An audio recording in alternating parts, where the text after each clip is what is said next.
Buenas tardes a todos nuestros amigos de la Academia Mexicana de Derecho de la Seguridad Social del Colegio de Jalisco. Maestro, ¿cómo estás? ¿Cómo te encuentras? Bien, maestro, muy agradecido con usted y con la Academia Mexicana de Seguridad Social, el Colegio Jalisco, con su secretaria general, con el maestro Adrián Martínez y con la doctora Hipatia Corona, que nos invitan a platicar con ustedes de este tema. El agradecido somos nosotros, maestro Alcántara, que nos hagas el favor de compartir contigo esa amplia experiencia que tienes en la materia de la inspección del trabajo y más que nada por todo lo que reviste este tema hoy en día en relación a lo que se ha venido dando, las dudas, los temores, las confusiones que hay por el tema de la reforma laboral en materia de subcontratación. Sí, está generando mucho interés, muchas dudas. Ya llegó hasta el Congreso, que inclusive ya amplió 10 días el registro del REPSE al 1 de septiembre, o sea, una prórroga que pues es prórroga, ¿no? 10 días más. Que no creo que sirva de mucho, ¿verdad? No, bueno, pues simplemente yo creo que sirvió para que las empresas que no habían hecho en tiempo y forma la sustitución patronal, la migración de personas trabajadoras, bueno, tienen una segunda oportunidad de hacerlo. Y ahí obviamente las cuatro autoridades ante esa prórroga, pues pueden decir, si no lo hizo en tiempo y no lo hizo ni con la prórroga, bueno, pues ¿cuándo lo va a hacer? ¿No? Es correcto, acertadamente había plazos que ya estaban vencidos o que estaban por vencerse antes de la reforma que nos da esa prórroga. ¿Cómo es la información que debe darse al Infonavit, que todavía al día de hoy no opera su sistema y que tampoco el Seguro Social lo ha dado a conocer, ¿no? Para estar informando de esos contratos, el término, como bien lo dices, de la sustitución patronal, para efecto de que todavía se puedan transmitir nada más a los trabajadores y no los bienes, y para que el Seguro Social también considere como sustitución patronal especial, esto es, con un beneficio de ponderación de prima, cuando intervienen ahí dos o más primas de riesgo de trabajo, inclusive la clase de riesgo de trabajo, que se prorroga hasta esa fecha. El registro del REPSE, lo ha dicho el maestro Alejandro Salafranca, dice, el REPSE no es problema, el REPSE está todo bien y funciona y no ha dado ninguna batalla, ¿no? Pero bueno, yo creo que en muchos casos la autoridad debería de estar acá en el escritorio donde estamos todos nosotros, tratando de apoyar, de asesorar, de ayudar a los contribuyentes, a los patrones, para que digan que la realidad es un poquito diferente a como la imaginan, ¿no? A como la piensan. Sí, de hecho, por ahí escuchaba yo una conferencia del procurador fiscal donde eh, él de alguna forma invitaba a la población en general, a los empresarios, a que no contrataran consultores externos para el tema del REPSE, que se acercaran a la autoridad laboral, a la Inspección Federal del Trabajo, para que ellos lo asesoraran, pero desde que se publicó en mayo los lineamientos del REPSE hasta hace 2 semanas, no habíamos visto por parte de la autoridad laboral, les mandamos un saludo si nos están viendo, no habíamos visto por parte de ellos un medio de contacto. Los teléfonos no los contestan. A nosotros en redes sociales nos estuvieron haciendo muchas preguntas y los estuvimos canalizando al correo de inspeccionfederal@stps.gov.mx, porque a final de cuentas, conforme a esos lineamientos, ellos son los responsables de la operación y de la emisión de las constancias de registro en el REPSE. Y hasta hace apenas 2 semanas sacaron un correo electrónico específico para el REPSE. Entonces, esperemos que las cuatro autoridades efectivamente se sienten de este lado, ¿no? Del lado de las empresas, y que se den cuenta que la reforma laboral sobre todo le carga mucho la mano a las empresas contratistas.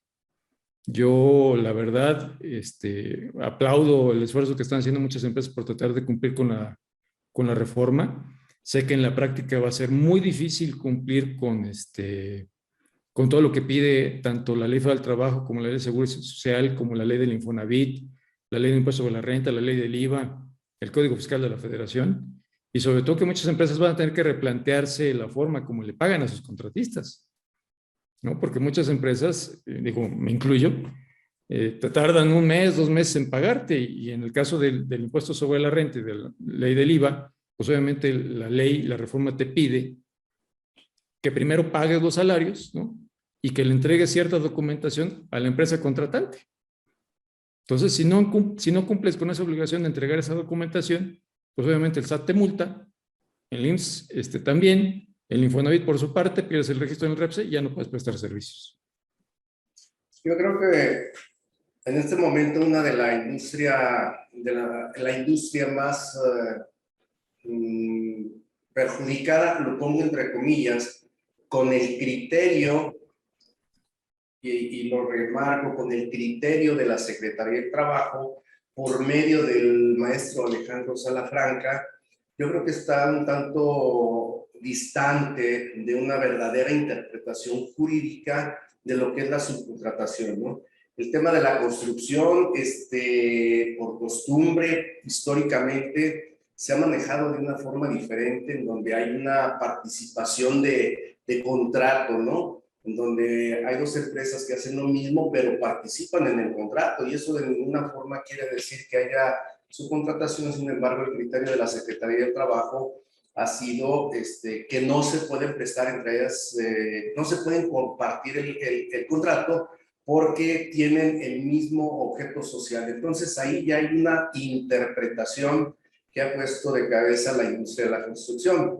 Se dio a conocer un comunicado por parte de la Cámara Nacional de la Industria de la Construcción, en donde entiendo yo que de manera unilateral han dicho, la Cámara dice, a nosotros no nos aplica, ¿sí? Entonces, no sé hasta dónde vaya a alcanzar que su presidente, obviamente tomado esa determinación con su consejo, se haya echado esa responsabilidad a cuestas de decir, todos los que estamos en la industria de la construcción no nos aplica el artículo 12, 13, 14 y 15, y por lo tanto no vamos con el REPSE, ¿no?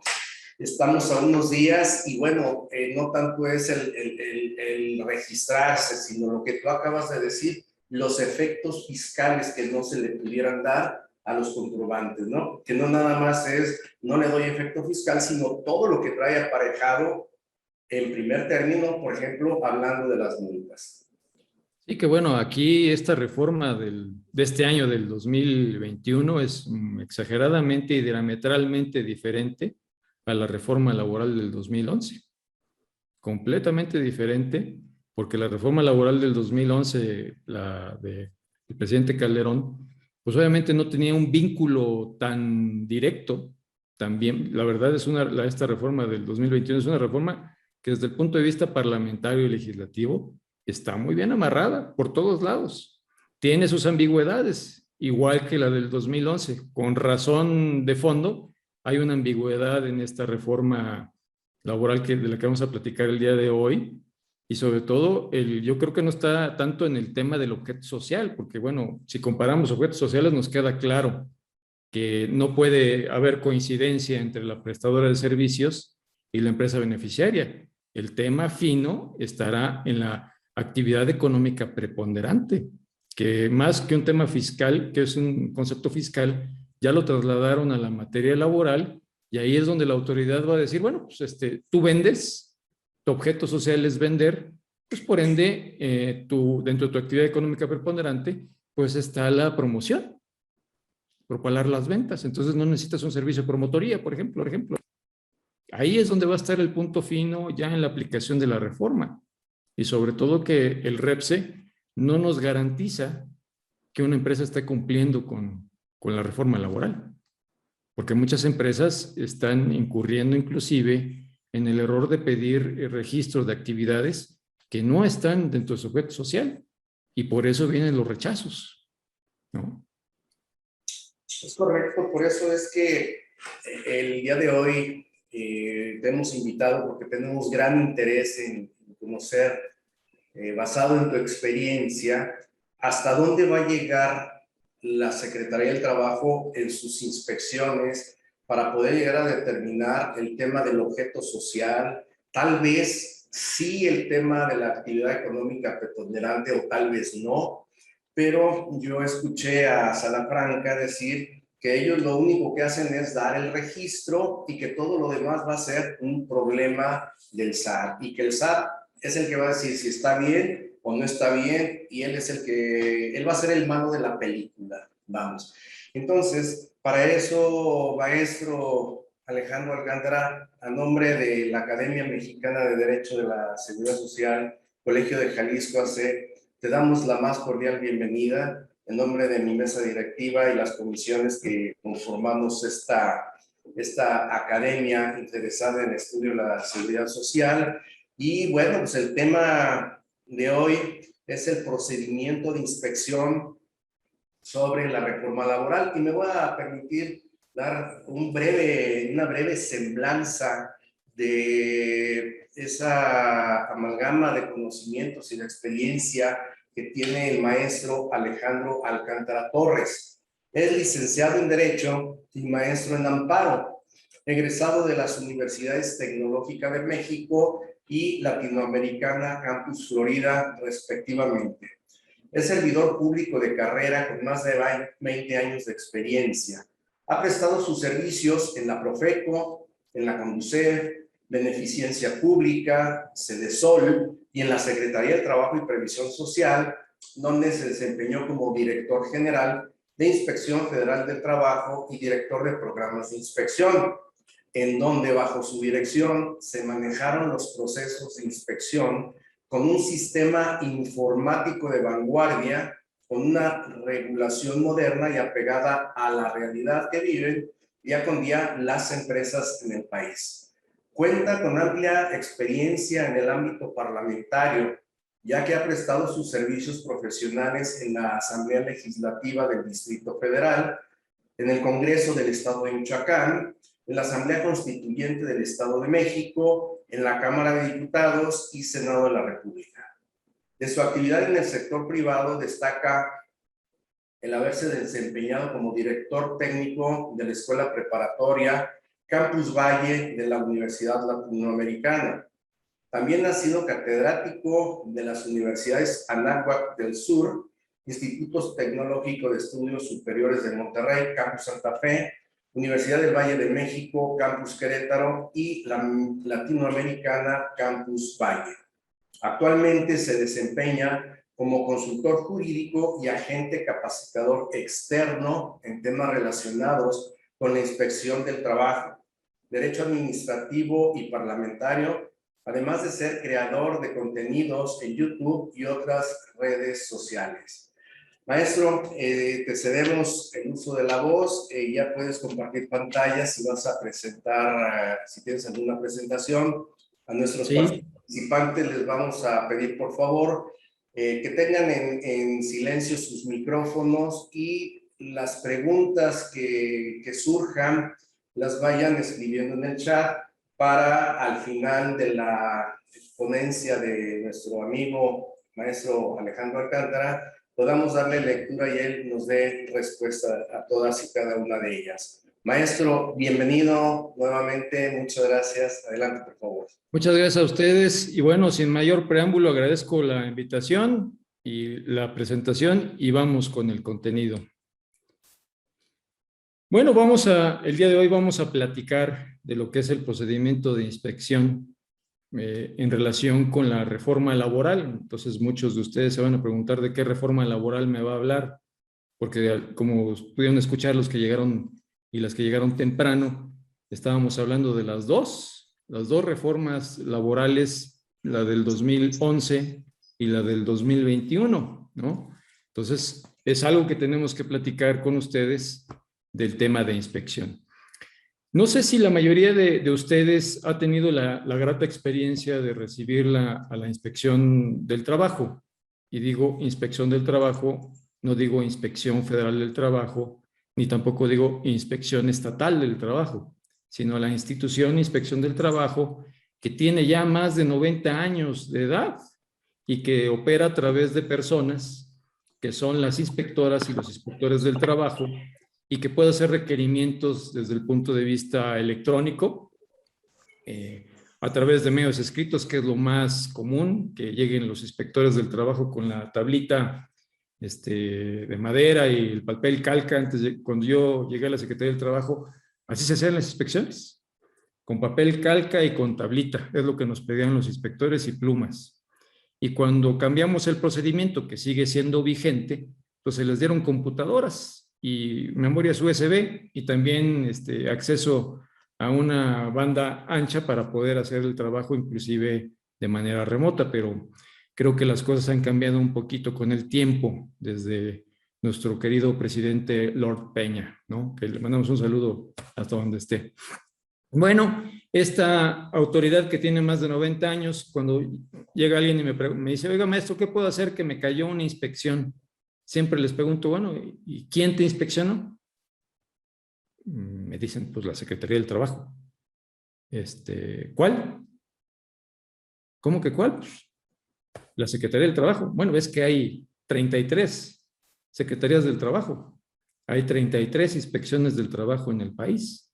Cada estado de la República y la Ciudad de México tiene su propia inspección del trabajo, y la federal, que es la de la Secretaría del Trabajo y Previsión Social. Entonces ahí como que siempre es, ¿quién te está inspeccionando? Porque bueno, este tema, el de subcontratación, tanto puede llegar la Inspección Federal del Trabajo como puede llegar la Inspección Local del Trabajo. En su caso, las dos, conozco perfectamente a las dos autoridades, a la local y a la federal. Sé que la federal es muy activa, ¿no? Con Rodolfo a la cabeza, que no hay todavía titulares en las oficinas de la Secretaría, y sobre todo en el gobierno del Estado, que hace requerimientos documentales. Entonces ahí, primero que nada, es identificar qué inspección del trabajo me está inspeccionando, porque es muy probable, casi seguro, que lleguen las dos a querer hacer las visitas de inspección en el tema de subcontratación laboral. Ustedes van a decir, bueno, es que tradicionalmente llegan las dos. Bueno, ¿cuál sería el objetivo de esas visitas? El objetivo de esa autoridad siempre debe ser promover y vigilar el cumplimiento de la normatividad laboral. Cuando llegan a hacer labores de promoción de los certificados que tiene la Secretaría de Empresa Libre de Trabajo Infantil o incluyente, los inspectores llegan con una actitud completamente diferente. Pero cuando llegan a hacer las inspecciones en forma, ¡wow!, les cambia inclusive hasta la personalidad, ¿no? Ese sería el objetivo, promover el cumplimiento de la normatividad laboral. Nosotros siempre procuramos que se respetaran los derechos laborales y sobre todo que se respetara la integridad de la empresa, porque a nivel internacional debe existir un diálogo tripartita entre la autoridad, los trabajadores y sobre todo también con los patrones. Por eso, año con año, todas esas tres autoridades tienen que elaborar un programa de inspección en donde la parte patronal y la parte de los trabajadores tiene que opinar respecto a su contenido. La realidad actualmente me parece que no está pasando. Bueno, las tres materias que inspeccionan o revisa la Inspección del Trabajo es la relativa a condiciones generales de trabajo, que como ustedes saben tiene relación con el tema del salario, el tipo de contrato, las utilidades que se van a poner de moda en el 2022, la jornada, en fin, esos son el tema de condiciones generales de trabajo. Y los famosos DCs, del DC1 al DC4, que es el tema de capacitación y adiestramiento, que obviamente también el tema de seguridad y salud en el trabajo. Entonces ahí la pregunta es, ¿quién está inspeccionando qué y por qué? Porque por regla general, en algunos estados de la República, las dos autoridades, la federal y la local, revisan las tres materias. Y aquí, pues obviamente que constitucionalmente hablando, eso no es posible. Pero en la práctica ocurre que están inspeccionando las tres materias, las dos autoridades. Entonces, ¿cómo puedo yo determinar si mi empresa es de jurisdicción federal, de la Secretaría del Trabajo y Previsión Social, o si es de jurisdicción local, del gobierno del estado de Jalisco? Bueno, yo ahí lo que les sugeriría es revisen el listado que viene en 3 apartados de la fracción 31 del apartado A del artículo 123 constitucional o de los artículos 527 al 529 de la Ley Federal del Trabajo. Si pasa el de la basura, no se preocupen, aquí pasa en México 3 veces al día. Perdón, me disculpo de antemano. Pero bueno, si no aparecen sus empresas en ese gran listado, por exclusión, sus empresas son de jurisdicción local. Si aparece el giro de empresa expresamente en la Constitución, en esos dos artículos que hemos hablado, su empresa es de jurisdicción federal. Hay dos materias que son de la exclusiva competencia de la Autoridad Laboral Federal. ¿Quién me dice cuáles son esas dos materias? Que solamente la federal las puede inspeccionar. Abrimos un segundo el micrófono para que digan dos palabras. Y no es examen, es plática. Bueno, las dos materias que son de competencia exclusiva de la autoridad federal, sea una empresa local o federal, es capacitación y adiestramiento y seguridad de salud en el trabajo. ¿Esto qué quiere decir? Que solamente la autoridad laboral federal me puede inspeccionar en esas dos materias, sea yo empresa federal o sea yo empresa local. Y si soy empresa federal, le agregamos el tema de condiciones generales de trabajo. Y si soy empresa de jurisdicción local, solamente me puede inspeccionar en condiciones generales de trabajo la autoridad laboral del gobierno del estado de Jalisco. Entonces, muchos me preguntan, oye, ¿y por qué pasa esto? Pues porque se dejan. En el reglamento de inspección claramente se establece un tipo de inspección que nadie conoce y que nadie utiliza. Bueno, sí, creo que sí lo han utilizado algunas empresas. Se llama determinación de competencia. Es preguntarle a la federal o preguntarle a la local quién es el competente para revisar esas materias en específico. Nosotros en juicios de nulidad hemos ganado la imposición de multas por el tema de competencia, que muchas veces hemos inclusive tenido que llegar al amparo porque en el Poder Judicial, en el tribunal, nos dicen, oye, es que la competencia de la inspección viene en el reglamento de inspección. No, es a nivel constitucional. Y viene en la Constitución y viene en la Ley Federal del Trabajo.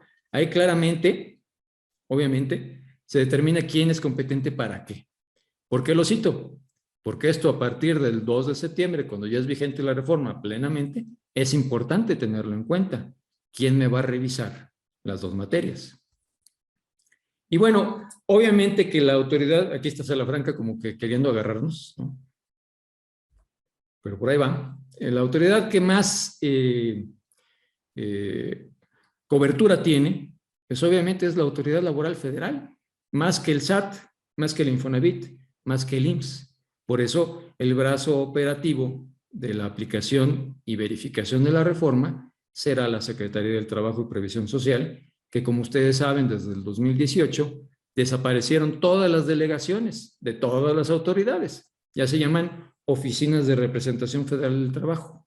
La STPS en todo el país tiene 43 y tiene unidades subalternas que antes eran las Oficinas Federales del Trabajo. En esas siguen estando las 11. Y bueno, nosotros dejamos 2,000 inspectores federales del trabajo. Actualmente solamente hay 641 inspectores federales del trabajo.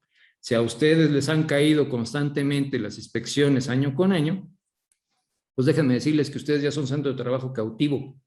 Pero eso va a cambiar a partir del 2 de septiembre y eso se debe a que ya existe el REPSE. El REPSE va a venir a sustituir a la larga lo que hoy en día conocemos como Directorio Nacional de Empresas, que es la base de datos conforme a la cual la Secretaría del Trabajo y Previsión Social emite sus órdenes de inspección de centros de trabajo que ya tienen cautivos, pero ese Directorio Nacional de Empresas es viejísimo, muy viejo. Con este registro del REPSE, la Secretaría del Trabajo va a saber lo que la Dirección General de Minas no puede decirnos hoy en día. La Dirección General de Minas, si usted le pregunta a la Dirección General de Minas, oye, ¿cuántas minas hay en el país? La Dirección General de Minas les va a decir, no sé. ¿Cómo? ¿Eres la Dirección General de Minas? Sí, pero yo emito concesiones mineras. Una concesión minera puede tener una extensión de 100 hectáreas y en esa concesión minera puede haber tantas minas como el concesionario quiera. Y esas minas, para efectos de la Secretaría del Trabajo, son centros de trabajo, que por virtud del tema de la subcontratación, tienen que estar inscritas sus prestadores de servicios en el REPSE. Entonces, la que vas a ver, a grosso modo, inclusive más que el SAT, más que el IMSS, más que el Infonavit y más que inclusive el INEGI, a ese grado va a llegar el REPSE, va a poder hacer sus inspecciones muy dirigidas. ¿Qué reglamento o qué normatividad aplican estas autoridades, la local y la federal? Aplican el mismo reglamento. Yo lo llamo cariñosamente rejitas, porque yo fui uno de sus papás del Reglamento General de Inspección del Trabajo y de aplicación de sanciones, que ya tiene 7 años de vigencia y que les adelanto, muy probablemente viene una reforma trascendente a su contenido. También lo incluyo en la práctica. Entonces, la práctica de las inspecciones se tiene que realizar conforme al mismo procedimiento que establece el mismo reglamento de inspección, sujeto a los mismos pasos y a los mismos tiempos. Y obviamente, desahogar las inspecciones que regula. En este caso, las inspecciones regulan los 2 tipos de inspecciones. Las que nadie conoce, pero que existen en el reglamento de inspección, que son las ordinarias. Las ordinarias son inspecciones que te avisan por lo menos con 24 horas de anticipación. ¿Por qué te avisan? Porque por reglamento y por ley federal de procedimiento administrativo te tienen que notificar esa visita.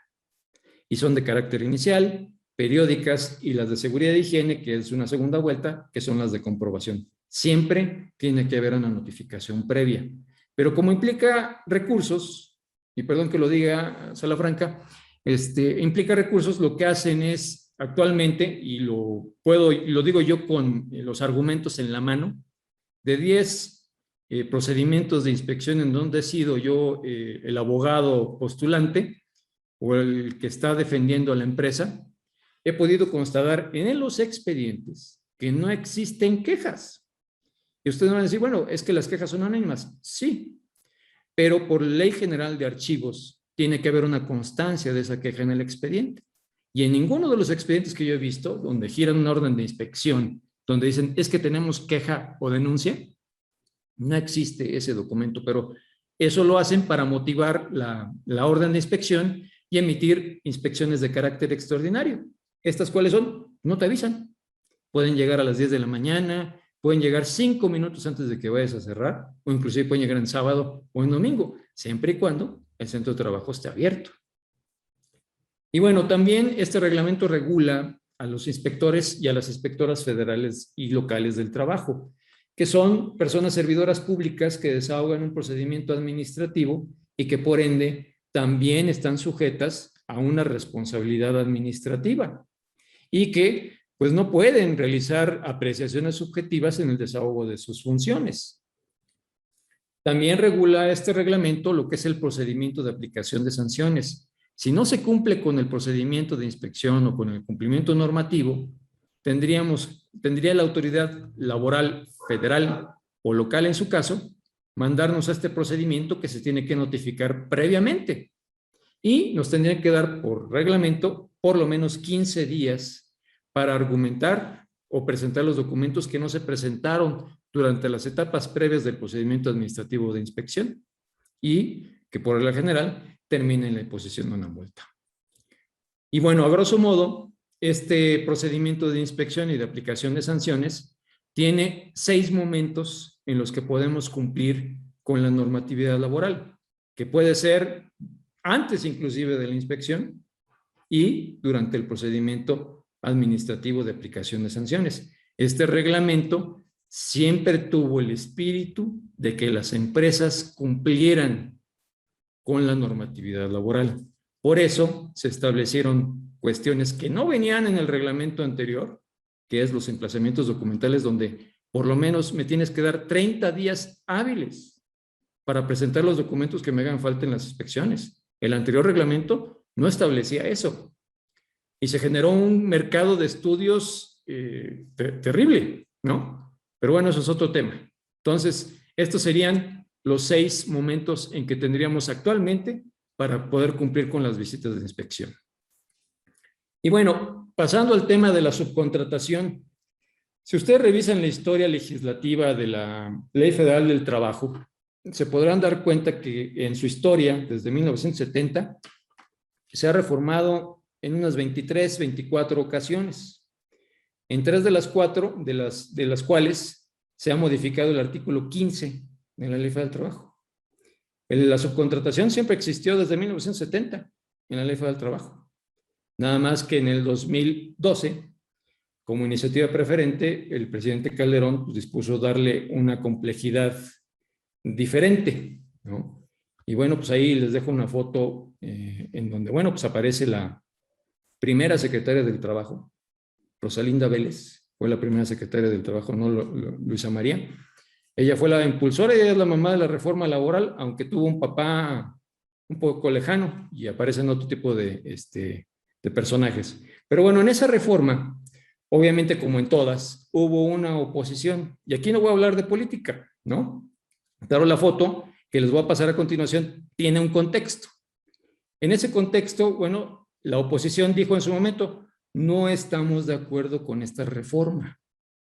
Sobre todo hicieron mucho énfasis en el tema de subcontratación. ¿Y cuál fue la respuesta en ese momento de la mayoría? Cuando sean mayoría, hacen lo que quieran, ¿no? Eso fue lo que le dijeron en su momento las mayorías de esa legislatura a los que en ese entonces eran la oposición. Y bueno, nuestra historia de la subcontratación laboral del 2021 empieza en el 2019. No sé si ustedes, alguno de ustedes o alguna de ustedes tuvo una experiencia en el que les llegaran visitas de inspección de capacitación y adiestramiento. Raro. Todas eran de capacitación y adiestramiento. Y aquí, bueno, obviamente por un tema de competencia sabrán el por qué, ¿no? Pero en esa inspección de capacitación y adiestramiento, en todas, se metió el tema del régimen de subcontratación, en donde particularmente se pedía que se acreditara el cumplimiento del artículo 15b, entonces vigente, que es, y que les pido que lo tengan muy presente para efectos de la reforma del 2021, que es contar con un contrato por escrito, el primer párrafo es el 15b, y el segundo es, a ver, acredítame que al momento de celebrar el contrato con tu contratista, te cercioraste tú, beneficiaria, de que la empresa cumplía con sus obligaciones laborales y tenía los elementos propios y suficientes para cumplir con el servicio que te estaba prestando. Eso fue lo que en su momento se pidió. Muchas empresas presentaron los contratos, acreditaron, pero bueno, el procedimiento siguió. Le siguieron pidiendo el cumplimiento del 15b y después, desafortunadamente, en lo que era el emplazamiento al PAS, si pueden poner aquí 15b, ya en el PAS, como que ya el 15b pasó de moda. Nos pedían el 15a. O sea, no podías tener a la totalidad de trabajadores prestando un servicio que fuera parte del objeto social. Entonces me mezclaban las peticiones. Y obviamente los procedimientos, en su gran mayoría, todos, de los que me han compartido las empresas al día de hoy, no he visto alguno que no termine en multa. Pequeña o grande, pero todos terminaron en multa en ese operativo del 2019, que era de capacitación y adiestramiento, y que la sanción fue precisamente sancionando el régimen de subcontratación, porque supuestamente se estaban minando, ¿sí?, o disminuyendo las prestaciones económicas. Que yo digo, bueno, eso era un tema de condiciones generales de trabajo. Y muchas de las inspecciones que se practicaron, están en las actas, pues obviamente no revisaron nada del tema de capacitación y adiestramiento. Solamente se fueron con ese punto. Entonces, muchas empresas, ¿qué hicieron? Se defendieron y llegaron a los tribunales. Y los tribunales dijeron, bueno, puede ser por caducidad, puede ser por competencia, por falta de fundamentación o motivación, por falta de lo que sea. Muchos de esos procedimientos terminaron en nulidad. Lisa y llana. Esto es, no se paga la multa. Entonces, como le dijeron a la oposición, ahora mayoría, que podían hacer lo que quisieran, cuando fueran mayoría, pues ya tenemos una reforma a la Ley Federal del Trabajo, ¿no? Que refleja, pues obviamente, un espíritu completamente diferente al que se previó en el caso del 2012, ¿no? Y que muchos me dicen, oye, pero es que desapareció el outsourcing. Yo creo que no, yo creo que más bien perfeccionaron la figura para ahora sí que la autoridad pudiera hacer muchas cosas que anteriormente no podía revisar. Una de ellas, pues obviamente el objeto social de las empresas. En el 2019 lo hicieron. Estas reformas, ¿qué hicieron? Bueno, particularmente la reforma a la Ley Federal del Trabajo canceló el outsourcing. Ahora se llama subcontratación de personal. No subcontratación especializada, subcontratación de personal. Estableció la figura de la subcontratación especializada. Hizo modificaciones, obviamente, al tema de la sustitución patronal. Nada más le agregó un parrafito al artículo 41 que establece el procedimiento de sustitución, que dicho sea de paso, no hay procedimiento de sustitución patronal, ¿no? Pero ahí está el procedimiento en el 41. Y lo que probablemente destrabó la reforma en el Congreso fue el tema del reparto de utilidades. Y obviamente hay un incremento sustancial, importante, en el tema de las multas. Y bueno, la desaparición del outsourcing, como lo conocemos, pues fue la derogación de los artículos 15A al 15D de la Ley Federal del Trabajo. Se permite la prestación de servicios o ejecución de obras especializadas siempre y cuando ese servicio u obra no forme parte del objeto social y o de la actividad económica preponderante de la empresa beneficiaria del servicio, que la empresa contratista esté inscrita en el REPSE y que el contrato se celebre por escrito. ¿Les recuerda algo del 15B anterior? O sea, seguimos insistiendo con el tema del contrato. Entonces, para que lo anoten, el contrato, si nos lo pidieron en el 2019, es muy probable, más bien seguro, que nos lo van a pedir en el 2021. Y no solamente nos lo va a pedir la Secretaría del Trabajo y Previsión Social, nos lo pide el STPC, nos lo pide el IMSS, nos lo pide el Infonavit y nos lo pide el SAT para poder acreditar el impuesto sobre la renta y para poder deducir el impuesto al valor agregado. Y el registro en el REPSE también nos lo piden las 4, en donde obviamente una copia de ese registro debe obrar en sus archivos y como anexo en sus contratos. Entonces, como dijimos, la subcontratación de personal está prohibidísima, sancionadísima, inclusive con, perdón, iba a decir yo bote, pero es cárcel. Es que acá estoy en la Ciudad de México, me disculpo. Con cárcel de 3 meses a 9 años de prisión, dependiendo del monto de la evasión, porque ya es evasión fiscal. Y bueno, se permite la subcontratación de servicios especializados, no de personal especializado, de servicios especializados. Y bueno, en el tema del incremento de las multas, porque muchos me decían, oye, pues si llega la inspección, lo que hago siempre es, pues venga mañana, o los corro. Bueno, ok, cada quien. Nada más que ahora con la reforma, el monto de las multas por yo le llamo vengativa patronal, negativa patronal, es desde la mínima, 22,450 pesos y la máxima de 448,100 pesos por negativa patronal.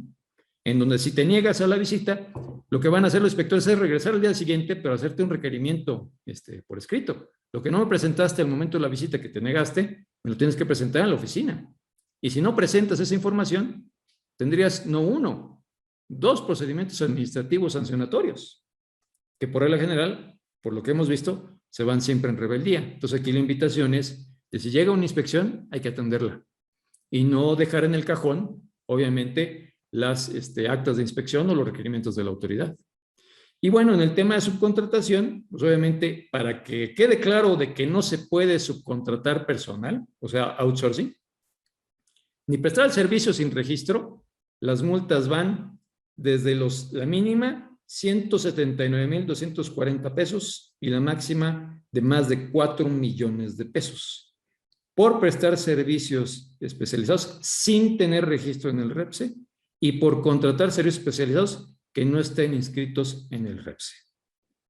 Eso para que nos quede claro por parte de la Secretaría del Trabajo y Previsión Social.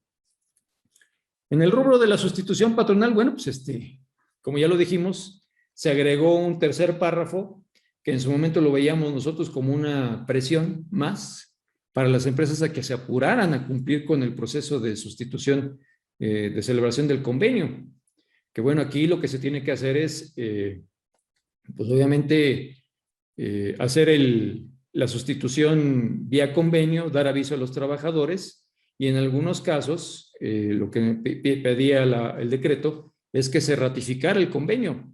De hecho, la Secretaría del Trabajo y Previsión Social, la federal, hizo una invitación a todas a las juntas locales para que instalaran mesas especiales para que se hiciera la ratificación entre ellos y pusieron a disposición de la gente o de las empresas un machote de convenio, que la verdad, si me lo preguntan, yo no lo hubiera utilizado.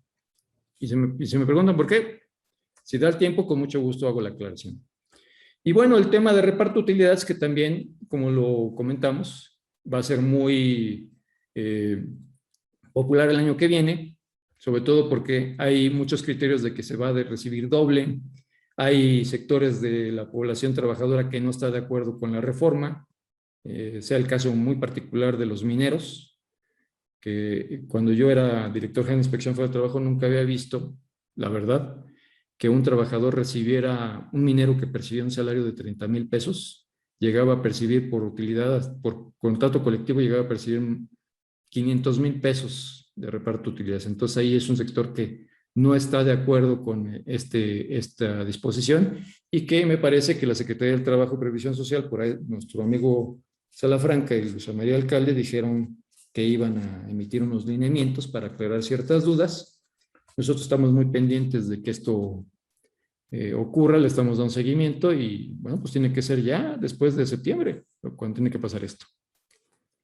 Y bueno, pues crea esta reforma laboral ciertas obligaciones para las empresas contratantes y también para las empresas contratistas, sobre todo en el caso del IMSS y del Infonavit, ya la mecánica cambia. Antes tenían que rendir informes trimestrales, ahora con la reforma son informes cuatrimestrales, a más tardar los días 17 de los meses de enero, mayo y septiembre, y siempre tienen que hacer referencia a los contratos. Entonces, ahí obviamente que la reforma también oficializa ese intercambio de información que existe desde hace más de 15 años. Desde siempre el SAT, el IMSS, el Infonavit y la STPC han intercambiado información. De hecho, la que mejor base de datos tenía era el SAT, sobre todo grandes contribuyentes. Tenía una base de datos impresionante. Pero ahora ya es oficial a nivel de ley el que se pueda celebrar ese intercambio de información de que, oye, importador Alcántara no me presentó su informe cuatrimestral del mes de enero, STPC. A ver si te puedes ir a dar una vuelta a la empresa. Oye, pero ¿dónde vive? No es necesario que le digas, ya sabe dónde vive. Tiene todos sus datos en el REPSE, ¿no? Y sobre todo que también se oficializa la posibilidad de que las 4 autoridades puedan hacer inspecciones conjuntas. De hecho, desde hace 7 años y más, el reglamento de inspección establece esa posibilidad. Pero si llegan a tu empresa las 4 autoridades a hacerte una inspección, hombre, te dejo mis datos aquí abajo, sin problema. Y bueno, en el caso de no presentar información, en el caso del IMSS, pues obviamente se acarrea una multa para las empresas contratistas, por eso digo, la tienen difícil, ¿no? Se incrementan las multas hasta 2,000 veces el valor de la UMA. En el caso del Infonavit, el no presentar la información, pues también tiene una sanción, que ahí no, la reforma no las incrementa. Y en el caso del SAT, de la ley del IVA y del impuesto sobre la renta, también hay una multa por presentar la información, por no entregar la información o por entregarla de forma tardía de hasta 300,000 pesos. Y bueno, en el caso de las leyes fiscales, pues sabemos ya que se puede deducir las obras y los servicios especializados. No se pueden deducir, obviamente, la subcontratación de personal.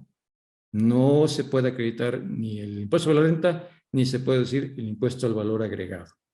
Si yo lo quiero hacer, no pasa, simplemente porque la empresa contratista no tiene REPSE y inclusive pudiera ocasionarnos una sanción, como ya lo dijimos, correspondiente en cárcel.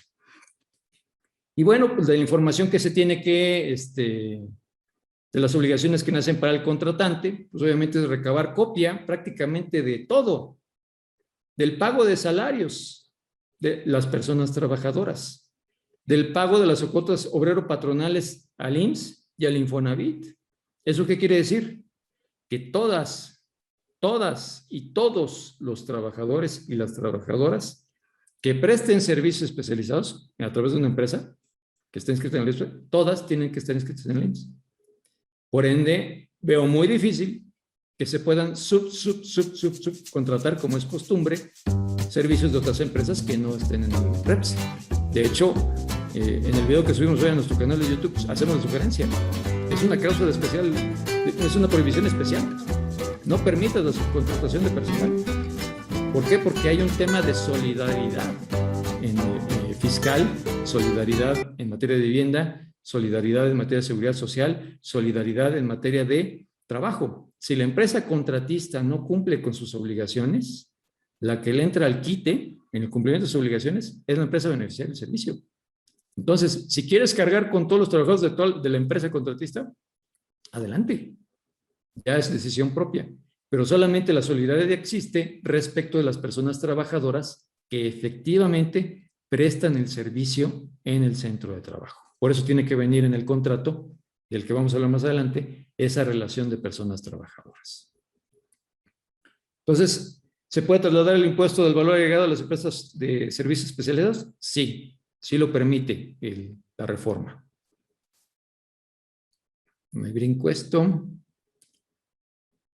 Y bueno, en términos generales, si una empresa beneficiaria el día de hoy se le da la intención, hablando del caso particular del sector del que hablábamos al principio, presidente, si se le ocurriera incumplir con la reforma laboral en materia de subcontratación, este decreto del 23 de abril, nosotros hicimos la suma de que la sanción mínima de todas las obligaciones que existen en la reforma, sin contar la vengativa patronal, sería la mínima de 201,690 pesos, la máxima de 4,929,100 pesos y cárcel de 3 a 9 años de prisión, además de que no se podría deducir ni acreditar el impuesto sobre la renta ni el IVA.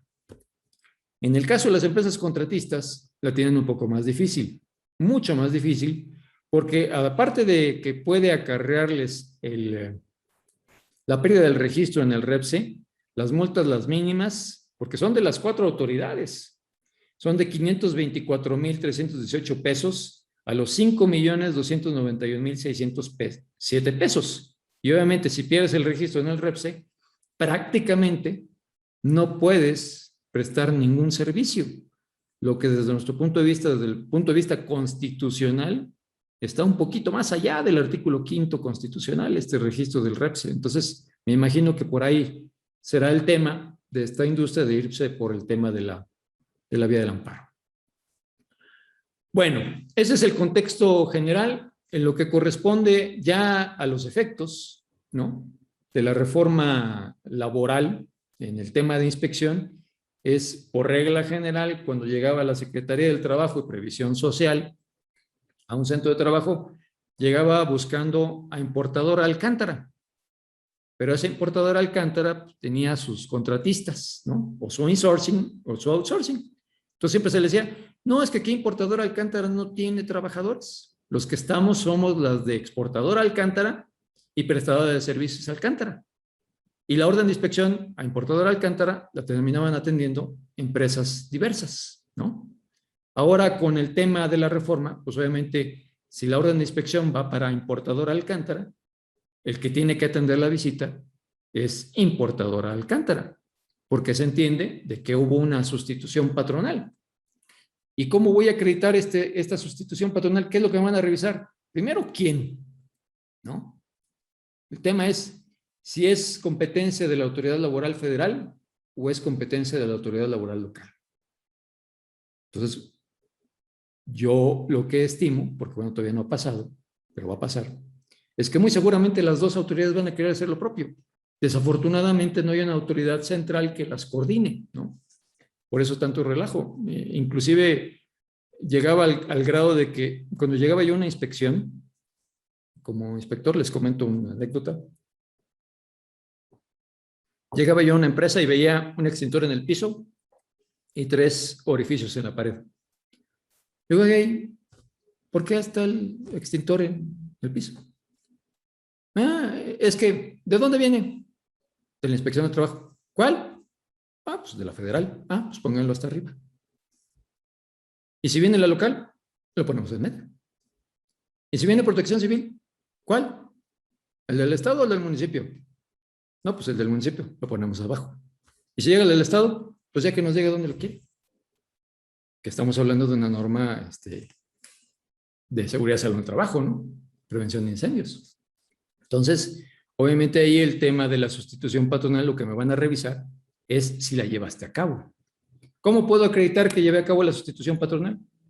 Pues presentando el convenio, presentando el aviso y en su caso la ratificación ante la Junta. ¿Quién me lo va a pedir? Si es un tema de condiciones generales de trabajo, técnicamente tendría que ser la local. Pero si la Secretaría del Trabajo opera como lo hizo en el 2019, seguramente que llegará en cualquiera de las 3 materias, en capacitación y adiestramiento o en seguridad y salud en el trabajo. Pero lo que me van a pedir indudablemente es ese convenio. Máxime si tengo un sindicato como el de la foto, ¿no? Que yo siempre digo, bueno, ¿cómo le hacen? ¿Cómo le hace este señor para aparecer en tantas fotos?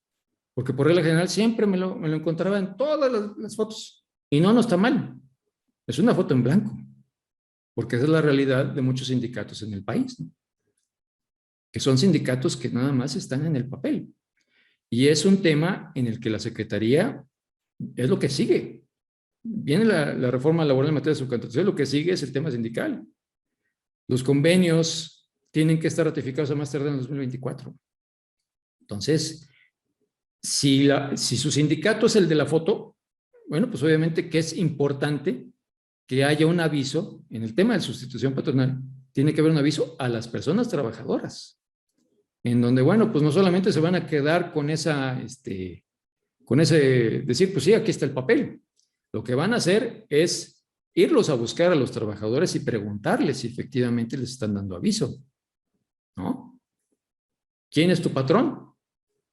Y bueno, ahí, ¿quién es tu patrón? Lo que nos hemos encontrado con algunas empresas que ya hicieron la sustitución es que, ¿qué creen? Un detalle muy particular que son de los documentos que los que ya han tenido visitas de inspección los tienen. ¿Qué pide la Secretaría? Ustedes tienen las órdenes de inspección. En esas órdenes de inspección vienen todos y cada uno de los documentos que les piden siempre, ¿no? ¿Qué pediría yo si fuera yo hoy día un inspector federal de trabajo para acreditar esta sustitución patronal? Pues obviamente el convenio, el aviso. Le preguntaría yo a las personas trabajadoras si efectivamente es su firma y sobre todo en el aspecto de papel, ¿qué documentos revisaría? El primero, el recibo de pago. Un detalle muy pequeño, pero en algunas empresas que hemos estado, nos hemos dado cuenta que sigue pagando la prestada de servicios. Con logotipo, ¿eh? El convenio de sustitución patronal surtió efectos el 1 de julio y el 15 de julio sigue pagando prestado de servicios Alcántara. ¿No? La transferencia inclusive la tiene que hacer ya exportador Alcántara, no prestador de servicios. Y un documento básico que pide la reforma. ¿En qué nos pide la reforma que poner mucho énfasis? Pues obviamente pone mucho énfasis en la antigüedad de las personas trabajadoras. Otro documento que yo revisaría sería el cuadro general de antigüedades. Ese se tiene que actualizar, pero al día siguiente, en la noche, ¿sí? En donde conste, pues efectivamente que estamos tomando en cuenta a todas las trabajadoras y a todos los trabajadores, y sobre todo su antigüedad. Y en el tema de condiciones generales de trabajo, las condiciones, valga la redundancia, no pueden disminuir, no le pueden bajar el sueldo a la gente. Al contrario, ¿se lo pueden subir? Sí, claro, pero no se lo pueden bajar. Y lo que nos hemos encontrado en algunos casos es que están celebrando contratos individuales nuevos. ¿Para qué? Simplemente con el aviso es más que suficiente, es un convenio entre patrones. Lo que cambia es la persona que paga el salario. Las condiciones siguen siendo las mismas. Obviamente que también tiene impacto la sustitución patronal en el tema de capacitación, sobre todo si en el centro de trabajo inspeccionado, la empresa patrona sustituta no tenía registrados planes y programas de capacitación. Ahí tendría que proceder a dar de alta sus nuevos planes y programas. Desafortunadamente, en el CIRSE no existe un procedimiento para hacer el cambio. Se tiene que hacer de nueva cuenta, se tiene que hacer otra vez la captura, como si fuera un inicio de operaciones. Y en ese sentido, pues tendríamos hasta 60 días hábiles para hacerlo. Recordemos que con la reforma laboral, en el tema de sustitución patronal, hay una solidaridad que dura 6 meses a partir de que inicia en su vigencia la sustitución patronal. Entonces ahí, obviamente, registrar los planes y programas. En el tema de salud y seguridad en el trabajo también hay un efecto. Obviamente que la parte patronal tiene que ratificar o renombrar a los integrantes de la Comisión de Seguridad y Salud en el Trabajo, de los centros de trabajo que correspondan, y del responsable de los servicios preventivos de seguridad y salud en el trabajo. ¿Lo ratificas o nombras a nuevas personas? Pero con ese nombramiento lo que haces es asumir plenamente tus obligaciones y el compromiso que hiciste en el convenio de sustitución patronal. Pero independientemente de que lo que tenemos que actualizar en seguridad y salud en el trabajo, que también puede ser los planes, los programas, los estudios, ¿no?, que por regla general estaban a nombre de la empresa contratista, bueno, hay que actualizarlos ahora al patrón sustituto.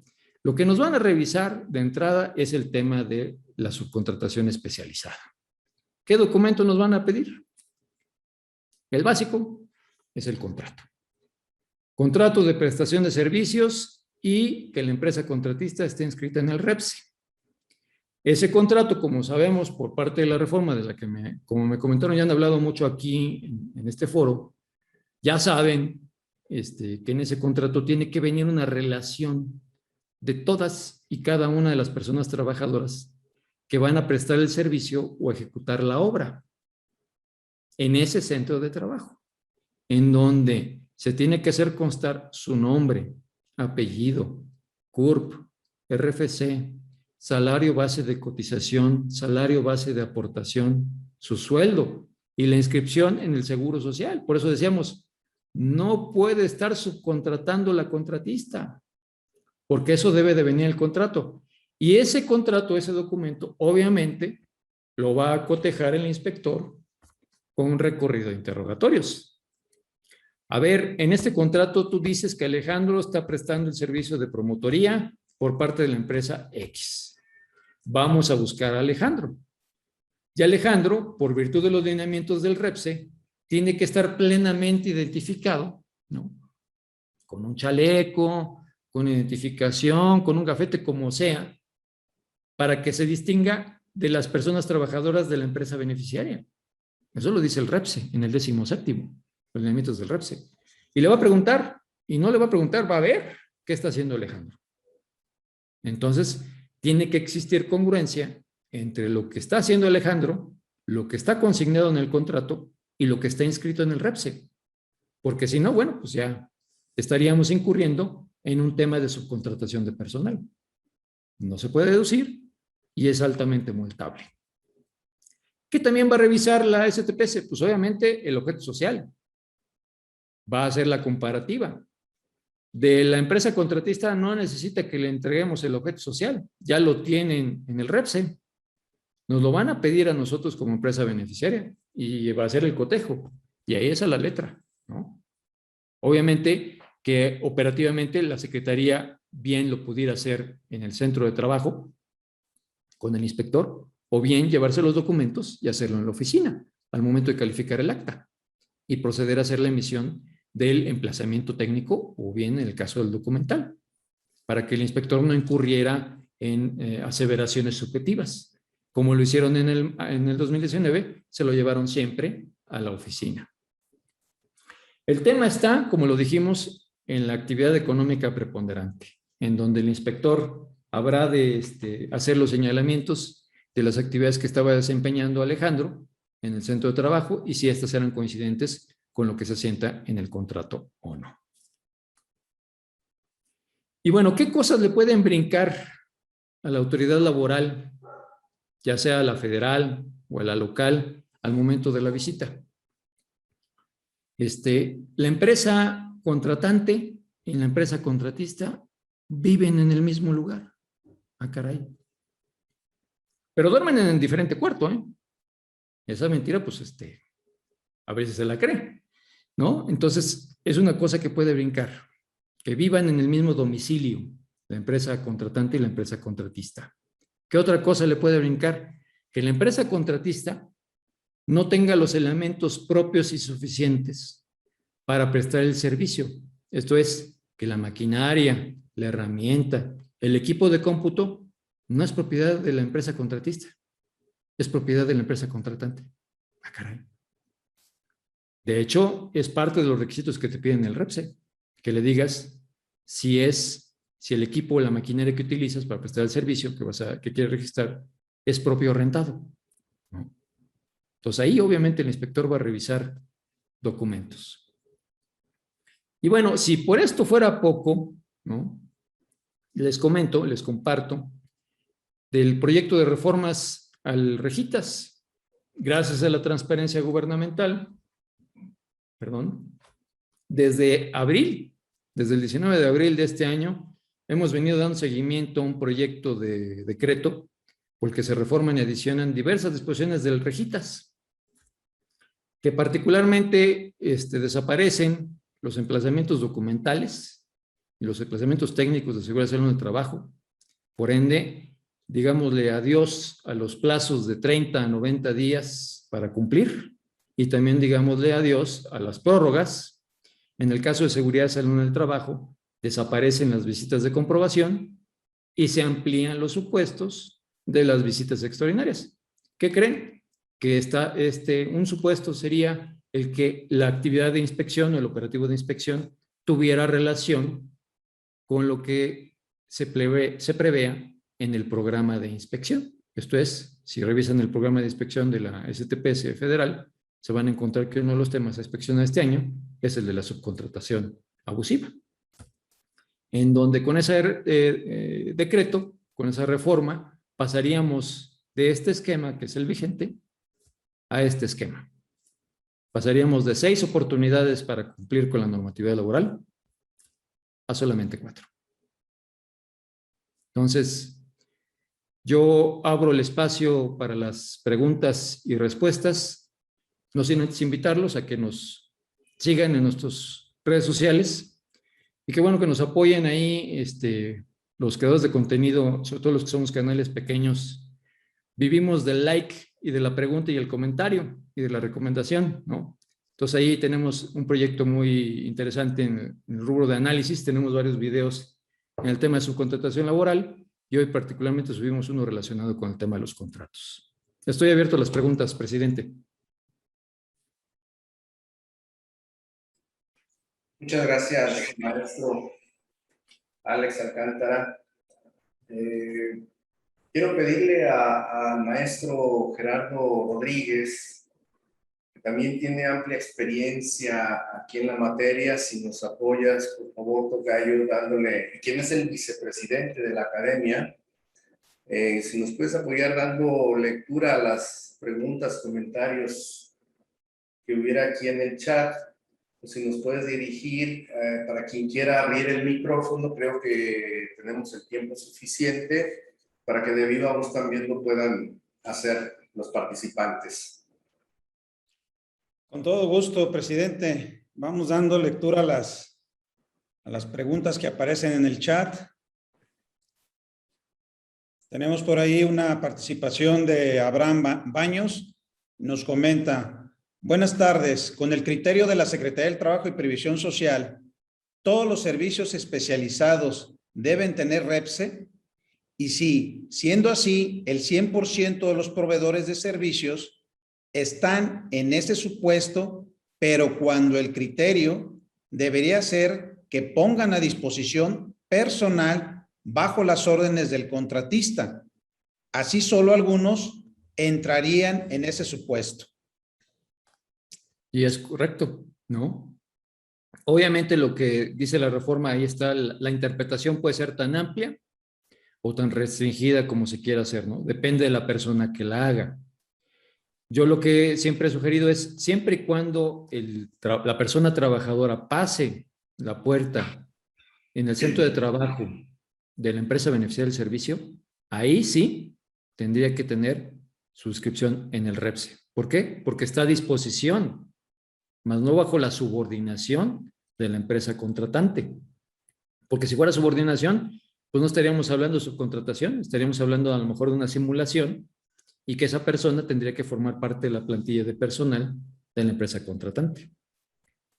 Ahí, y eso un poco lo relaciono, ¿no?, con una pregunta que también viene aquí de Luisa Cárdenas. Luisa Cárdenas, ¿usted qué cambios le haría a la ley para que la subcontratación fuera mejor?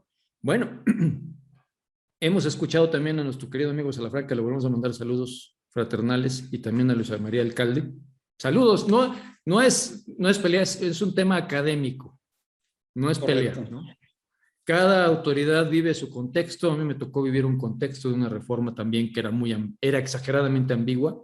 A nosotros en la Inspección Federal del Trabajo nos dijeron literal, y lo puedo decir con todas sus letras, no se metan en el tema de su contratación. Eso es un tema que le corresponde resolver a la Junta Federal de Conciliación y Arbitraje, porque la sanción que existía en ese momento no era económica, era considerar a la empresa beneficiaria del servicio como patrón para todos los efectos legales.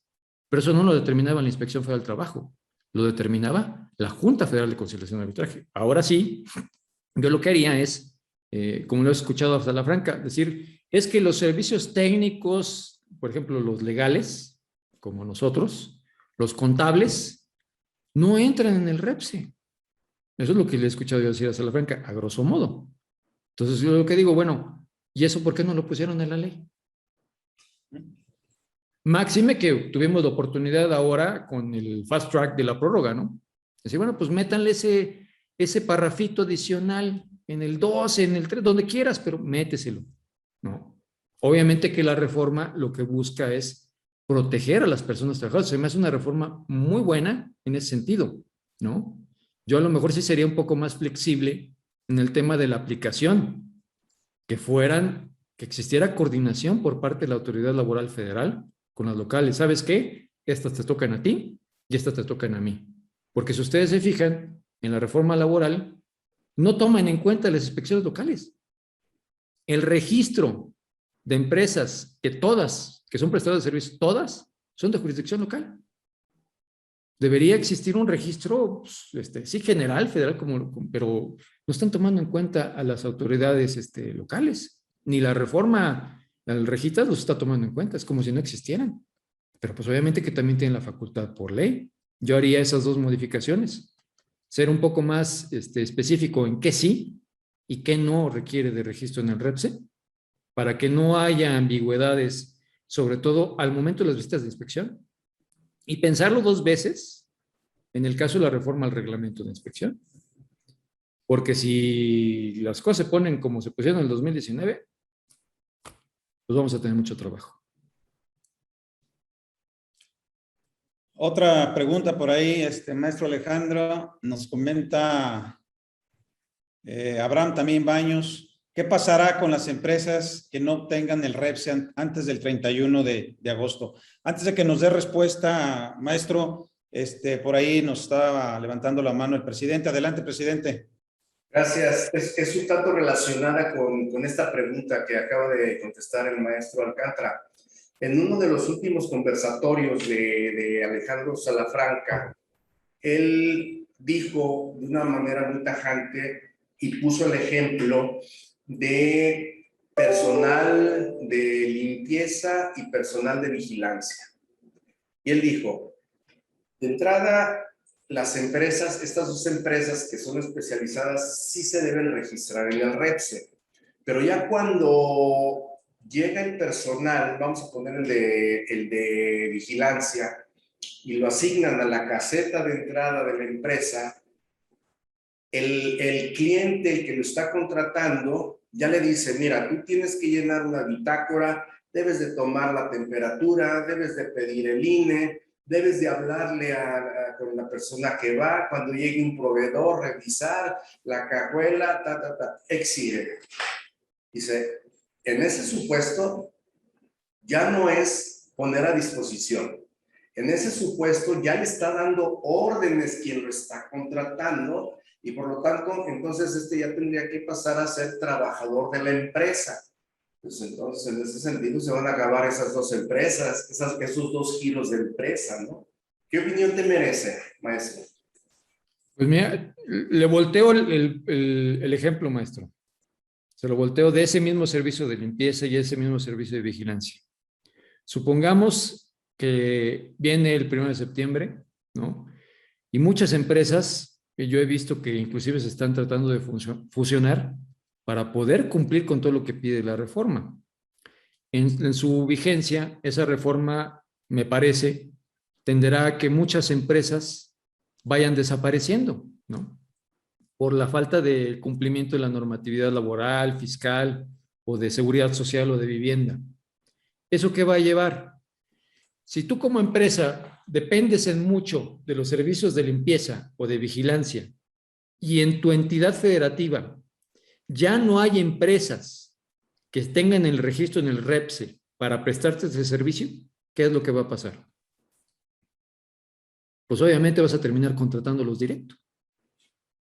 Eso, perdón que lo diga, es una opinión personal, sería la finalidad final de la reforma. Que no existe la subcontratación de servicios especializados. Que a final de cuentas tú los contrates. Ya pasó en la Cámara de Diputados, ¿eh? Ahí en la Cámara de Diputados se acabó el outsourcing. Ya el personal de limpieza forma parte del personal de la Cámara de Diputados.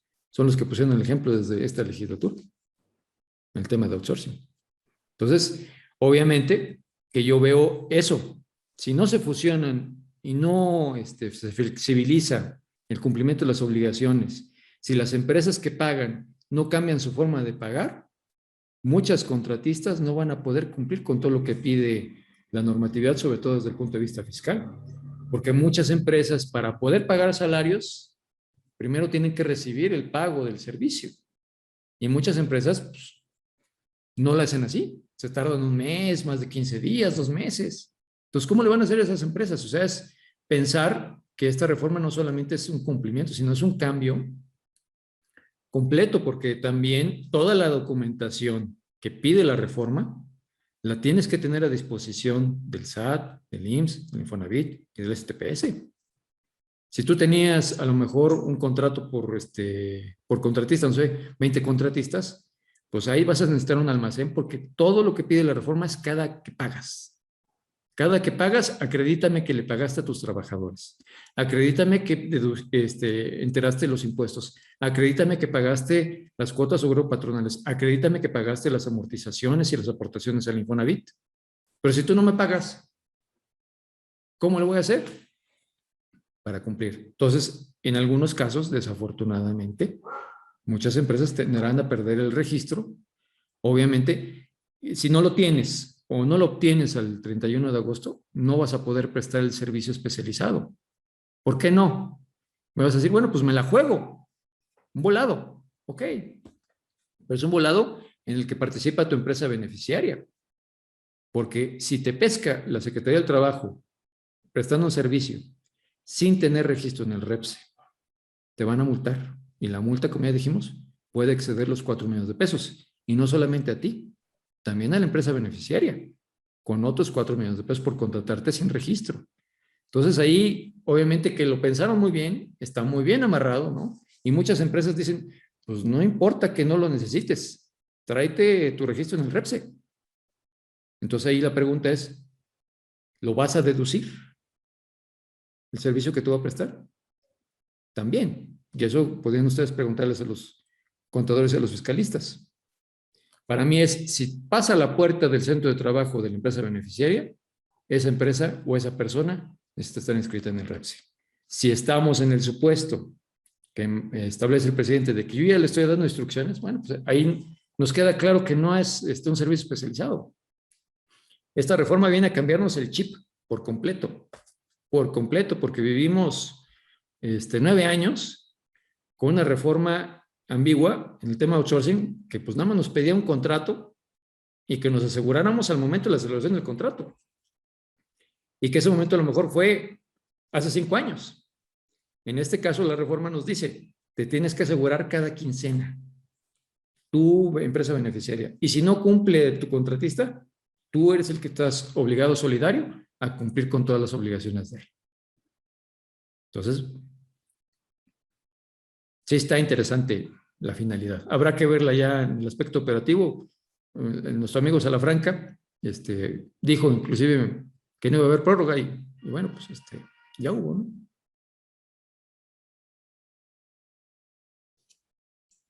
Muy bien, maestro. Y yo creo que ahorita con lo que comentas del tema, creo que también se da respuesta con la pregunta que nos hacía nuestro amigo Abraham Baños sobre qué va a pasar si pasado el 31 de agosto, pues no se obtiene el REPSE, ¿no? Pues simplemente será responsabilidad prácticamente de aquella empresa que contrate el servicio especializado, ¿no? Así de fácil. Y con las sanciones que ya ampliamente expusiste pues ahora en tu presentación.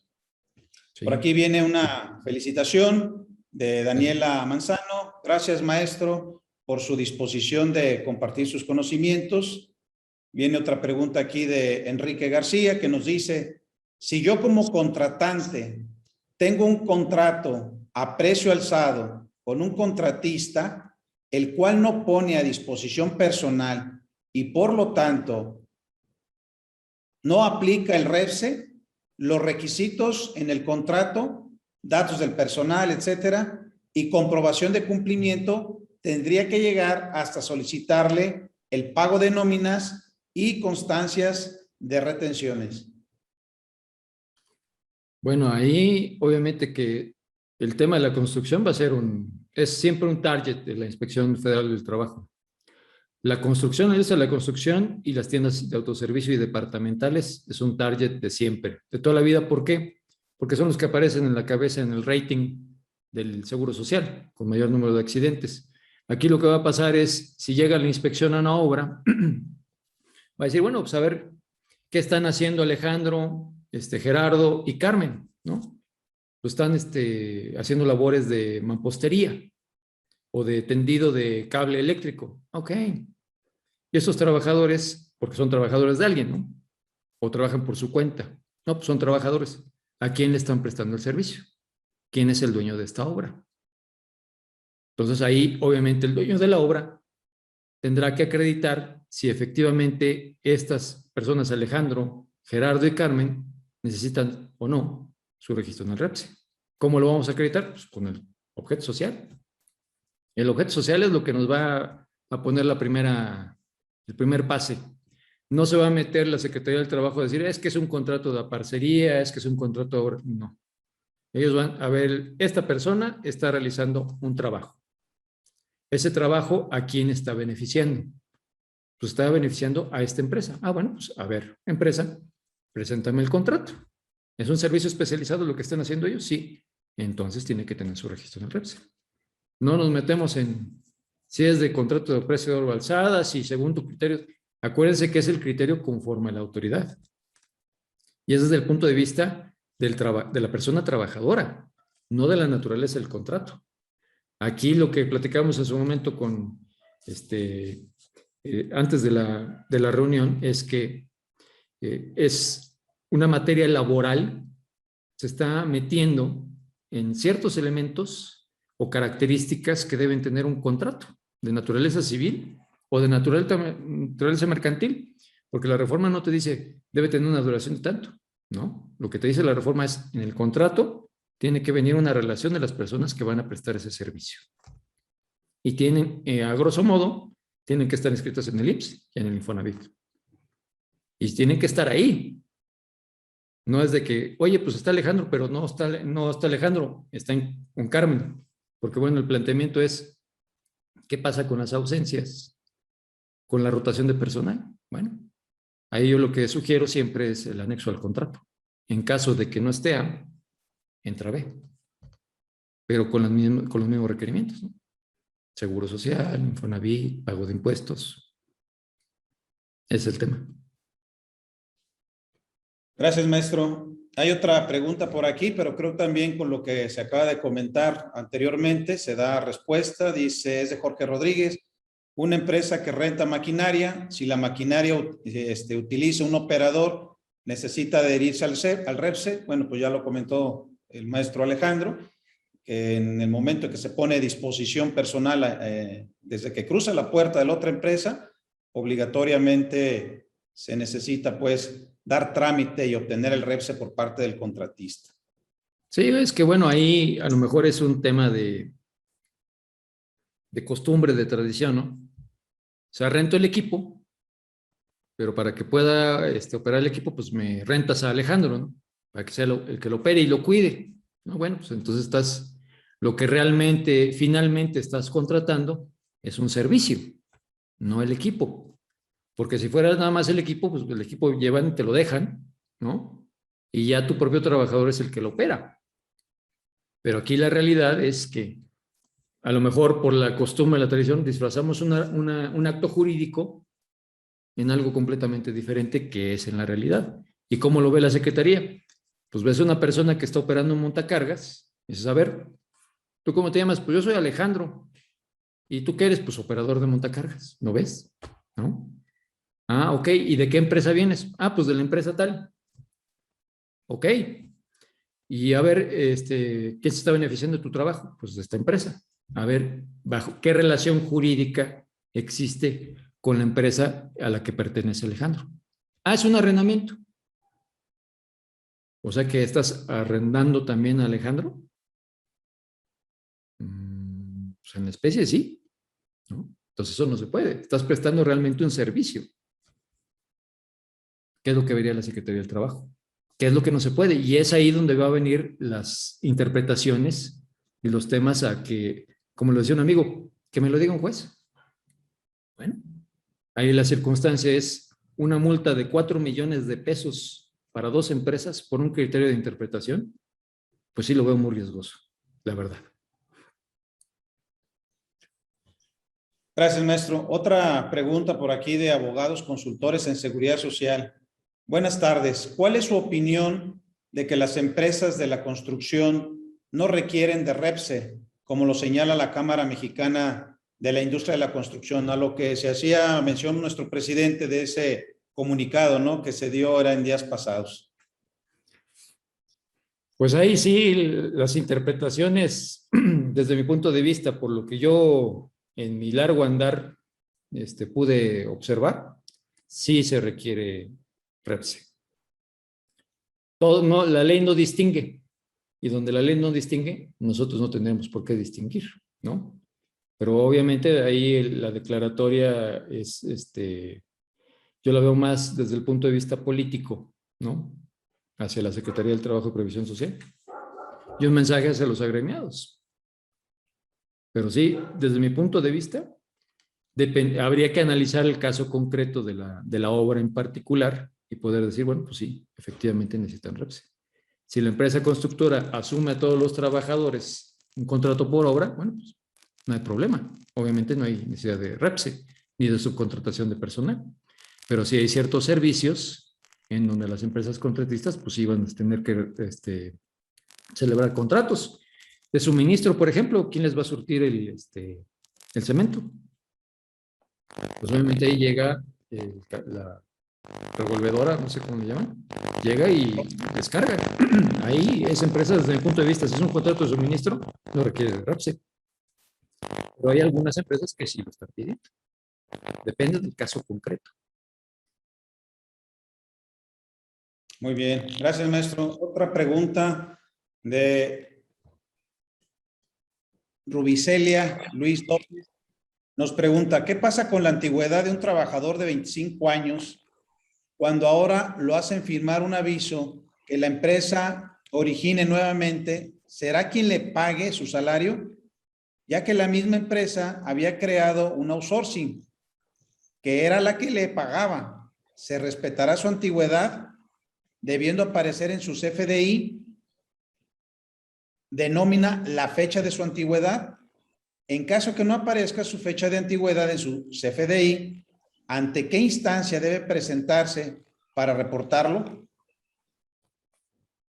Bueno, ahí es parte del procedimiento de sustitución patronal. El artículo 41 nos pide dos cosas. Uno, que haya un convenio entre patrones. Y dos, hay un aviso a las personas trabajadoras. Y la reforma del 23 de abril en los transitorios nos hace mucho hincapié en que se respete la antigüedad. Obviamente que ese 41 de la Ley Federal del Trabajo no establece los requisitos del aviso, pero se infiere que tiene que ser por lo menos uno en relación con la antigüedad. En ese aviso, el patrón sustituto se compromete a respetar las condiciones generales de trabajo que nacieron durante el tiempo que estuvo vigente con la empresa patrona sustituida. Y eso debe asentarse en el aviso. Por eso también, como parte de la estación patronal, es la migración de personas trabajadoras del IMSS de la empresa sustituida a la empresa sustituta. No hay posibilidad de que ahí en el IMSS, ponle menos, ¿no? Simplemente es se traslada de una empresa a otra. Se le tiene que respetar su antigüedad, eso aparece obviamente en el IMSS y también debe aparecer en el aviso correspondiente. Están haciendo, bueno, debe de aparecer también en el Código General de Antigüedades, pero lo que es una empresa pides, seguramente no te lo van a dar. Mi sugerencia es que no hay que mandarle a la Franca, sps.gov.mx,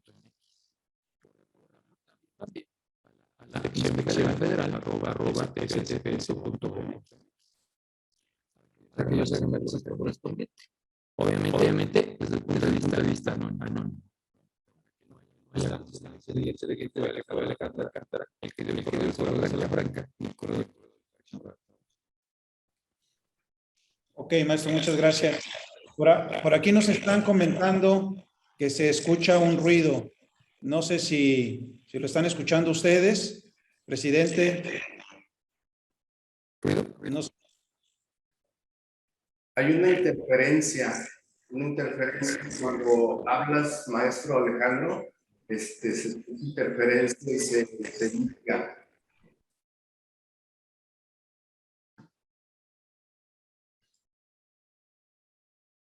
Cambiamos de micrófono. ¿Ya se oye mejor? Perfecto, se escucha mejor, maestro. Ok. Seguimos con la siguiente pregunta. Nos dice por aquí Alberto Guerrero, si el personal cruza la puerta, pero la comunicación de lo que estará realizando el personal únicamente da entre el contratante y el contratista. Sí, obviamente un cliente me dijo, oye, pues voy a sacar yo mi REPSE, ¿no? Para que no tengas problema. No, si llega un inspector, ¿no? Y tú estás aquí, yo te saco por la puerta de atrás, ¿no? Te saco por la puerta de atrás para que no te detecte el inspector, ¿no? Porque para el patrón implica, cada registro en el REPSE, si bien es cierto, implica un trabajo para la empresa contratista, implica una fuerte carga administrativa para la empresa contratante. Simplemente los controles de ingreso, ¿no? Los controles de ingreso antes eran, pues entró Juanito, Pedrito, Perenganito y Susanito, con su carta responsiva, ¿no? Todos, bien firmada. Pero ahora, con esto, es de la lista que viene en el contrato, tiene que venir Alejandro, Susanito y Juanito. No puede venir Perenganito si no está en este listado. ¿Sí me explico? Entonces, si pasa la puerta, si es un profesional como Alejandro Alcántara, como los que están ahorita presentes y las que están ahorita presentes, pues obviamente sería un servicio que no necesita REPSE. Así lo ha dicho Salafranca. Pero las declaraciones de Salafranca no me sirven en un procedimiento administrativo, ¿no? Entonces, en mi caso, pues obviamente yo también estoy en proceso de obtener mi registro en el REPSE para evitar interpretaciones, ¿no?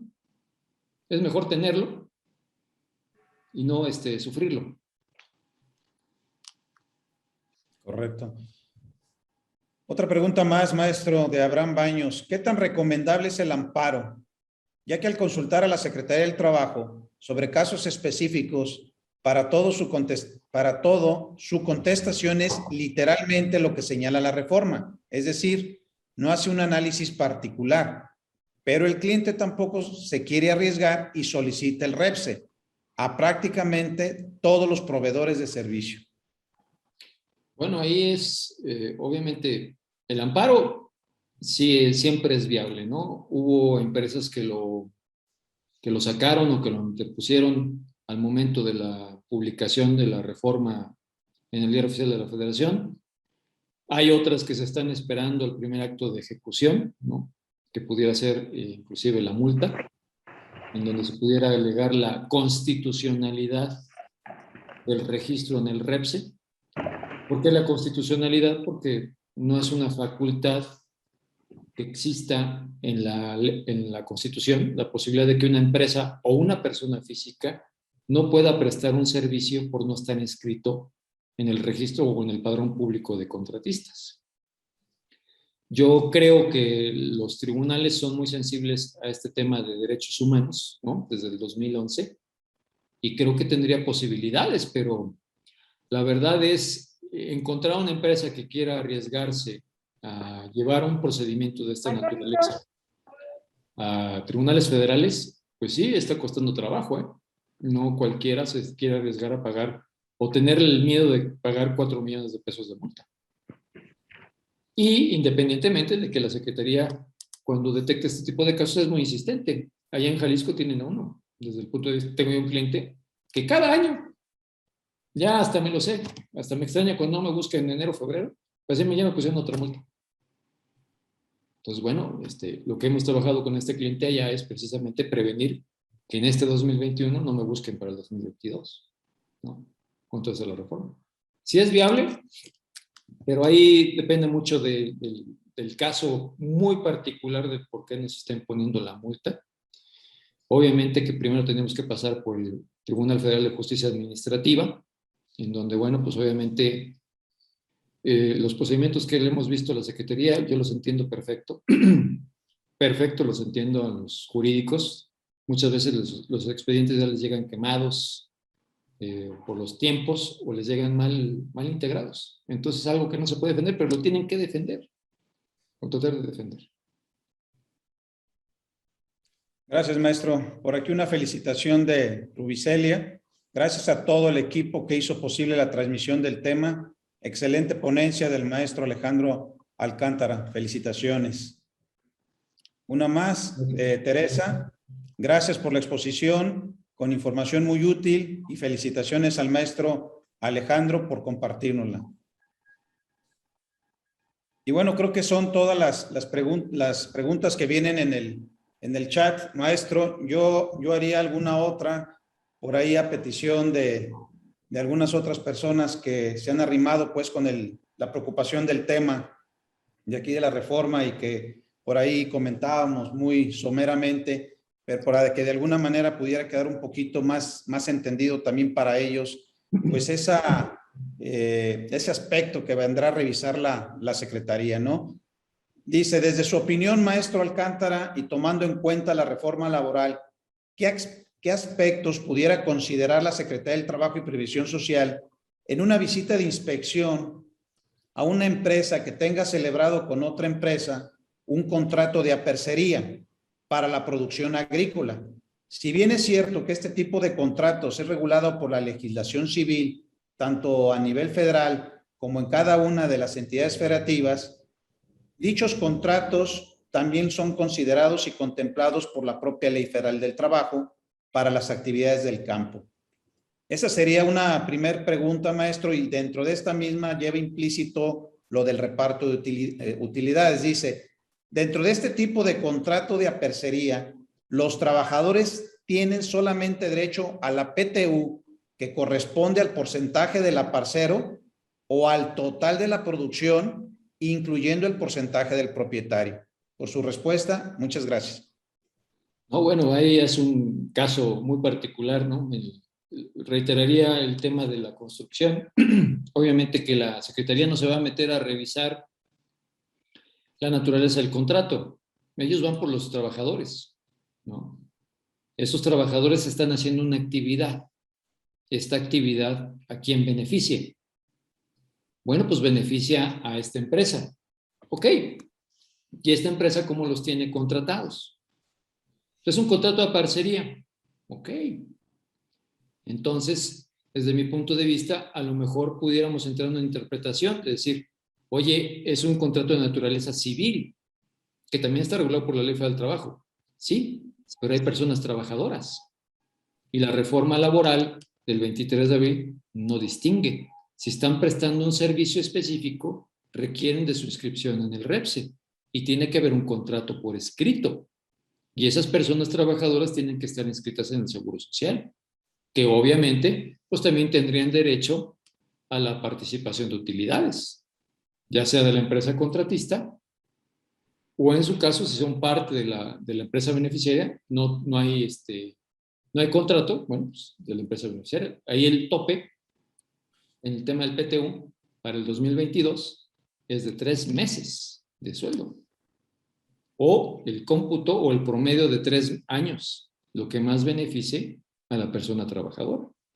Por eso yo lo que decía en su momento, la reforma tiene ciertas bondades y una de ellas es que las personas que recibían, no sé, 15 días, 20 días de PTU, ahora van a recibir 3 meses de sueldo, mínimo. Lo que busca la reforma es eliminar esa intermediación que existía, ¿no? En donde no se estaba repartiendo de una manera efectiva la riqueza y sobre todo reconociendo el esfuerzo de las personas trabajadoras, ¿no? Que contribuyen a generar esa utilidad. Muchas gracias, maestro. Por aquí una felicitación de Marisela Juárez. Felicidades, muy entendible. Gracias por la ponencia. Por aquí LCI de México nos dice, buenas tardes, ¿el concepto de asimilables también se ve afectado con esta reforma laboral? No, porque bueno, formas parte de una empresa, ya sea beneficiaria o contratista. La empresa tiene que estar inscrita en el REPSE, dependiendo del servicio que preste. Si hay registro de personas físicas, sí. También hay personas físicas que nos estamos tratando de inscribir en el REPSE, previendo cualquier tipo de interpretación por parte de la autoridad, ¿no? Al momento de la aplicación de la reforma. Porque podemos pasar del discurso a lo mejor, pero ya en la práctica o en el expediente puede ser otra cosa completamente diferente. Muy bien. Gracias, maestro. 2 felicitaciones más por parte de Luisa Cadena y María Isabel Delgado. Muchas gracias. Excelente explicación. Gracias por excelente ponencia, por la gran información. Por aquí hay una pregunta de Enrique García que nos dice, en el caso de un residente de obra que prefiere cobrar por medio de recibo de honorarios o factura, pero lo tengo a total disposición en una obra, ¿qué es lo recomendable? ¿Que se adhiere al REPSE o mejor meterlo a la nómina? Bueno, pues ahí la eterna lucha, ¿no? Entre los contratos de honorarios, ¿no? Y los contratos de trabajo, ¿no? Entonces, cuando hay una permanencia, ¿no? ¿Cuántos años llevas por contrato de honorarios? No, llevo 10 años. Ah, mira. Pues realmente lo que estás perdiendo con un contrato en ese esquema, tienes 10 años contratado por honorarios, pues estás perdiendo todas tus prestaciones de seguridad social, ¿no? A lo mejor cuando estamos chavitos, ¿no? Eso lo vemos como, pues, está bien, ¿no? Pues así me están pagando. Pero ya cuando llegas a cierta edad, a cierto momento de tu vida, que te encuentras con ciertas decisiones y volteas a ver lo que te va a tocar por concepto de jubilación o de pensión, bueno, que ustedes mejor que yo lo deben de saber, pues estás perdiendo ahí un derecho, una posibilidad de un ahorro y sobre todo de poder acceder a otro tipo de créditos como el Fonacot, ¿no? Que también presta dinero, o en tu caso del Infonavit. Si es un residente de obra, pues ahí obviamente que es decisión de él, ¿no?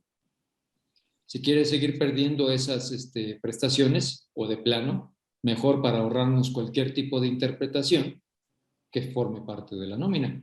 Algo similar pasaba, me preguntaba alguna tienda departamental, me decía, oiga, los promotores, ¿qué pasa con los promotores? Pues es que están promoviendo la venta del producto aquí, pero hay promotores que no solamente promueven, sino que utilizan, o sea, llegan y cobran. No, pues ahí pues obviamente no es una labor de promotoría, ya es un trabajador tuyo. ¿Qué te conviene? Pues incluyelo en tu nómina por obra o por tiempo determinado.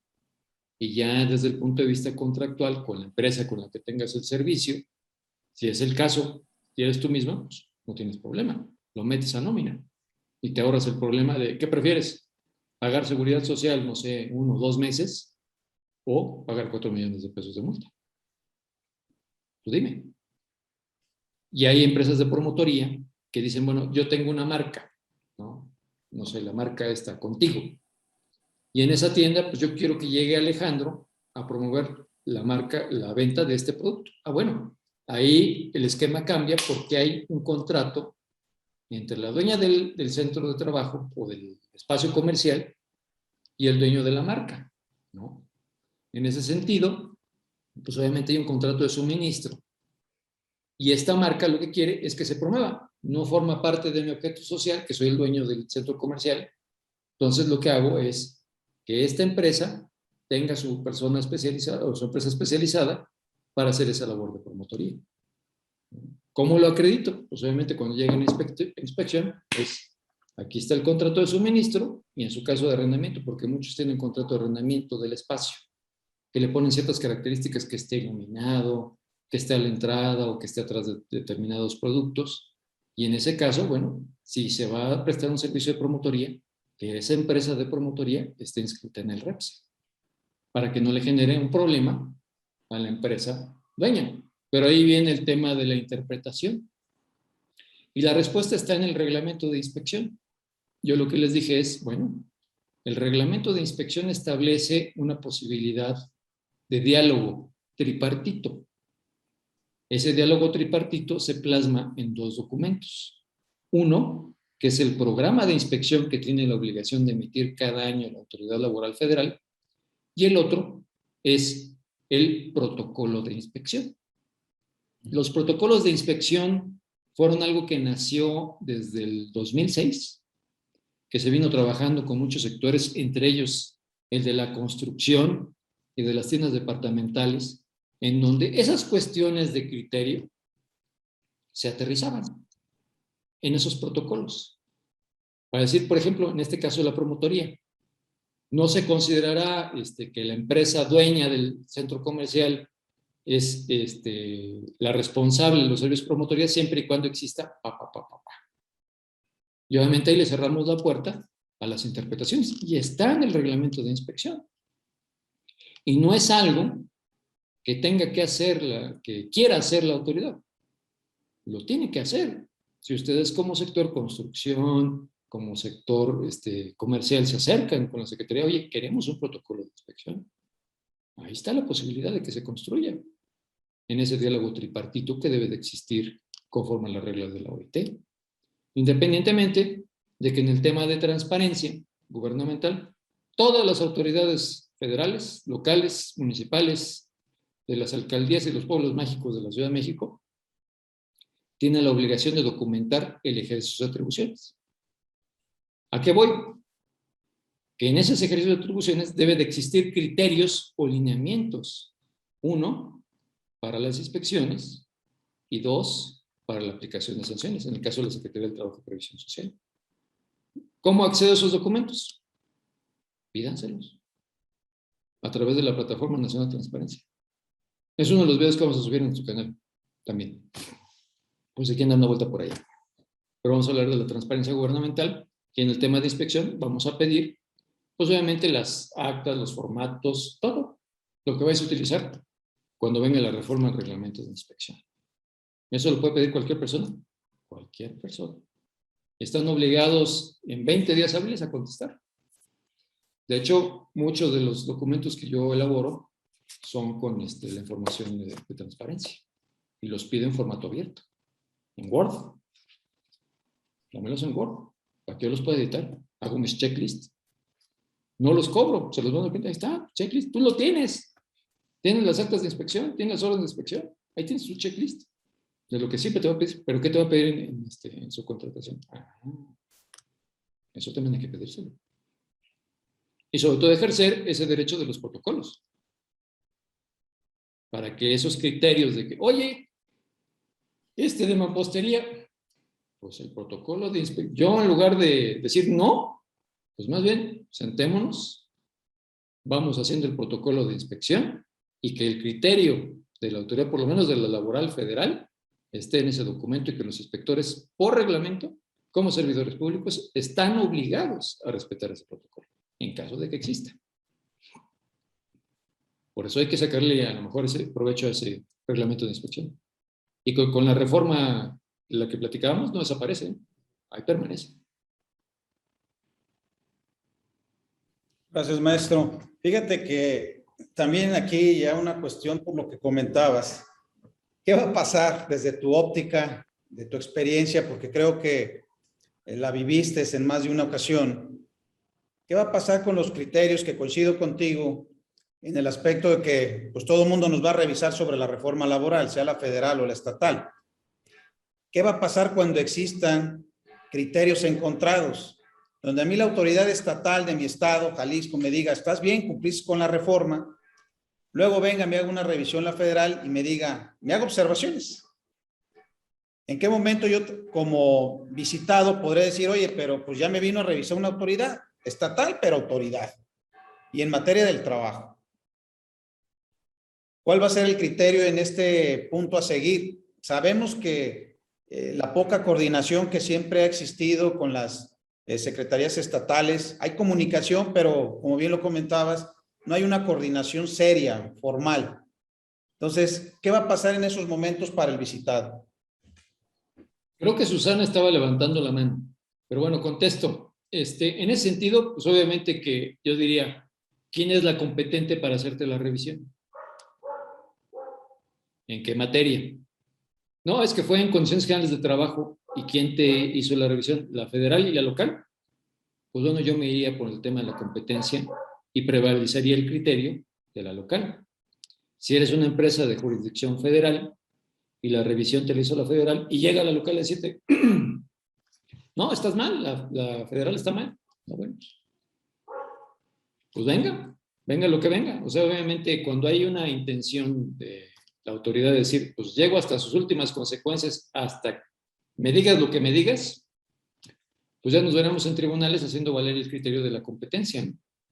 Si es competencia de la autoridad laboral federal, bueno, pues ese resultado positivo lo podremos hacer valer al momento de impugnar la multa de la autoridad laboral local y viceversa, ¿no? Perfecto, muy bien, maestro. Por ahí alguien quería participar. Adelante. Creo que Susana tenía levantada la mano. Inclusive creo que ya se fue. Ya no la veo. Sí, creo que sí. Sí, ya. Perdón, Susana. Pues, presidente, creo que son todas las inquietudes, las preguntas que vienen por ahí. Entonces, le cedo el uso de la voz para continuar con nuestra sesión académica. Muchas gracias, maestro Gerardo. Yo haría una última pregunta, maestro Alex Alcántara. El tema de la PTU es un tema muy particular. Tenemos la reforma que pone un tope a la PTU y que de hecho ese tema del outsourcing o del insourcing, pues desde el inicio traía esa intención. La autoridad dice desde la iniciativa del senador Napoleón Gómez Urrutia, pues era más o menos lo que andaba buscando. Concretamente, la reforma se da el día 24 de abril. Entonces, ¿qué va a pasar con el derecho del trabajador y la obligación del patrón? Pongo el caso, el ejemplo. Va a desaparecer la empresa sustituida porque ya no puede seguir operando y dice, bueno, la sustituta llega y adquiere todos los derechos, respeta todas las condiciones de trabajo del trabajador. Primera pregunta, ¿la empresa sustituida debe de pagar su utilidad de acuerdo a su resultado fiscal hasta el 31 de agosto? Vamos a suponer que hicieron una sustitución patronal. Y la empresa sustituta se hará responsable de la PTU de esos trabajadores que absorbió, que migraron, nada más por lo que es de agosto a diciembre?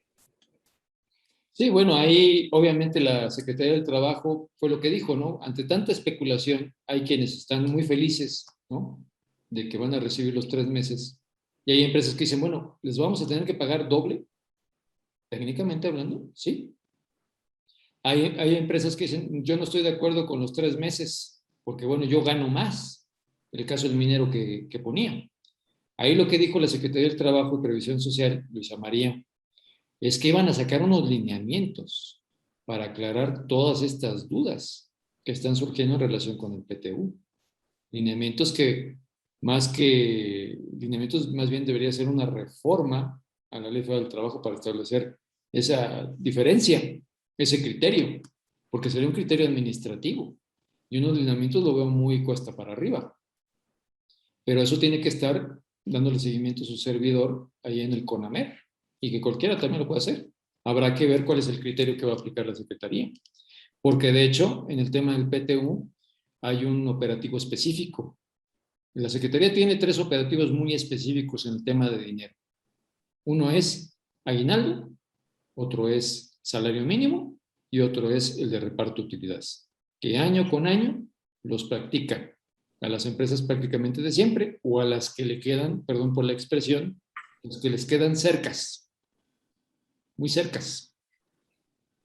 Entonces, las de siempre las visitan siempre. Ya pagaste PTU, ya pagaste, estás pagando arriba del salario mínimo o estás pagando el salario mínimo, ya pagaste el aguinaldo, que de hecho, en esos 3 operativos, el reglamento de inspección en el tema de sanciones es el único supuesto en el que se puede individualizar una sanción por cada persona trabajadora. Cuando pega en el bolsillo, la Secretaría puede imponer una sanción individualizada por trabajador. Si son 100 trabajadores y a los 100 trabajadores no les pagaste el PTU o no les pagaste el aguinaldo en tiempo y forma, por cada trabajador te pongo una multa específica, que puede ser la más alta. Entonces, ¿por qué lo hace así? Con la intención de que las empresas paguen en tiempo y forma lo que es el reparto de utilidades, lo que es el aguinaldo, y que no paguen por debajo del salario mínimo, que de hecho, sea de paso, pagar por debajo del salario mínimo es delito especial. Así sea un peso, ¿no? Pero hay que esperar esos lineamientos de la Secretaría del Trabajo, ¿no? Lineamientos. Muy bien. Maestro Alejandro Alcántara, muy complacidos por haberte escuchado, agradecidos por tener la disposición de compartir con nosotros esa experiencia práctica, no teórica, sino teórica práctica, y que nos hayas dado por ahí alguna claridad en dudas que teníamos. Te damos la bienvenida aquí a esta tu Academia Mexicana de Derecho de la Seguridad Social del Colegio de Jalisco, y rogándote que si en una próxima conferencia que tuvieras por ahí a darnos, ya que hubiera un poquito más de claridad en cuanto a esos lineamientos que pudiera emitir la Secretaría del Trabajo, tuvieras a bien volvernos a acompañar. Claro que sí, ¿no? Bueno, la experiencia, imagínense, pues nosotros caminamos prácticamente toda la República Mexicana, toda. De hecho, me conozco todos los aeropuertos del país. Anduvimos en plataformas petroleras, un kilómetro bajo tierra, anduvimos en campos agrícolas, en corporativos. Entonces, de lo que estamos hablando es prácticamente de una experiencia pues, de campo. Yo, más que director de inspección de atrás de escritorio, fue director de campo. Si yo me paro en una oficina, pues a lo mejor me conocen porque, bueno, fueron muchos años y mucha interacción con inspectores, con empresas, en fin, y pues yo agradecidísimo con ustedes de que nos permitan platicar con la academia. Jalisco siempre guarda un lugar muy especial en mi corazón, no solamente por las tortas ahogadas y por la birria del Chololo, sino porque Jalisco yo creo que está haciendo muy bien las cosas. Lo veo muy diferente a la gran mayoría de los estados y creo que este tipo de intercambios académicos, a lo mejor podemos tener un criterio diferente, ¿no? opinar de manera distinta, ver las cosas con otra óptica, pero creo que siempre son importantes y buenos. Y yo les agradezco que me hayan recibido el día de hoy y que me hayan dejado hablar durante 2 horas de este tema, que para mí es una experiencia que me cambió la vida, ¿no? Muchas gracias.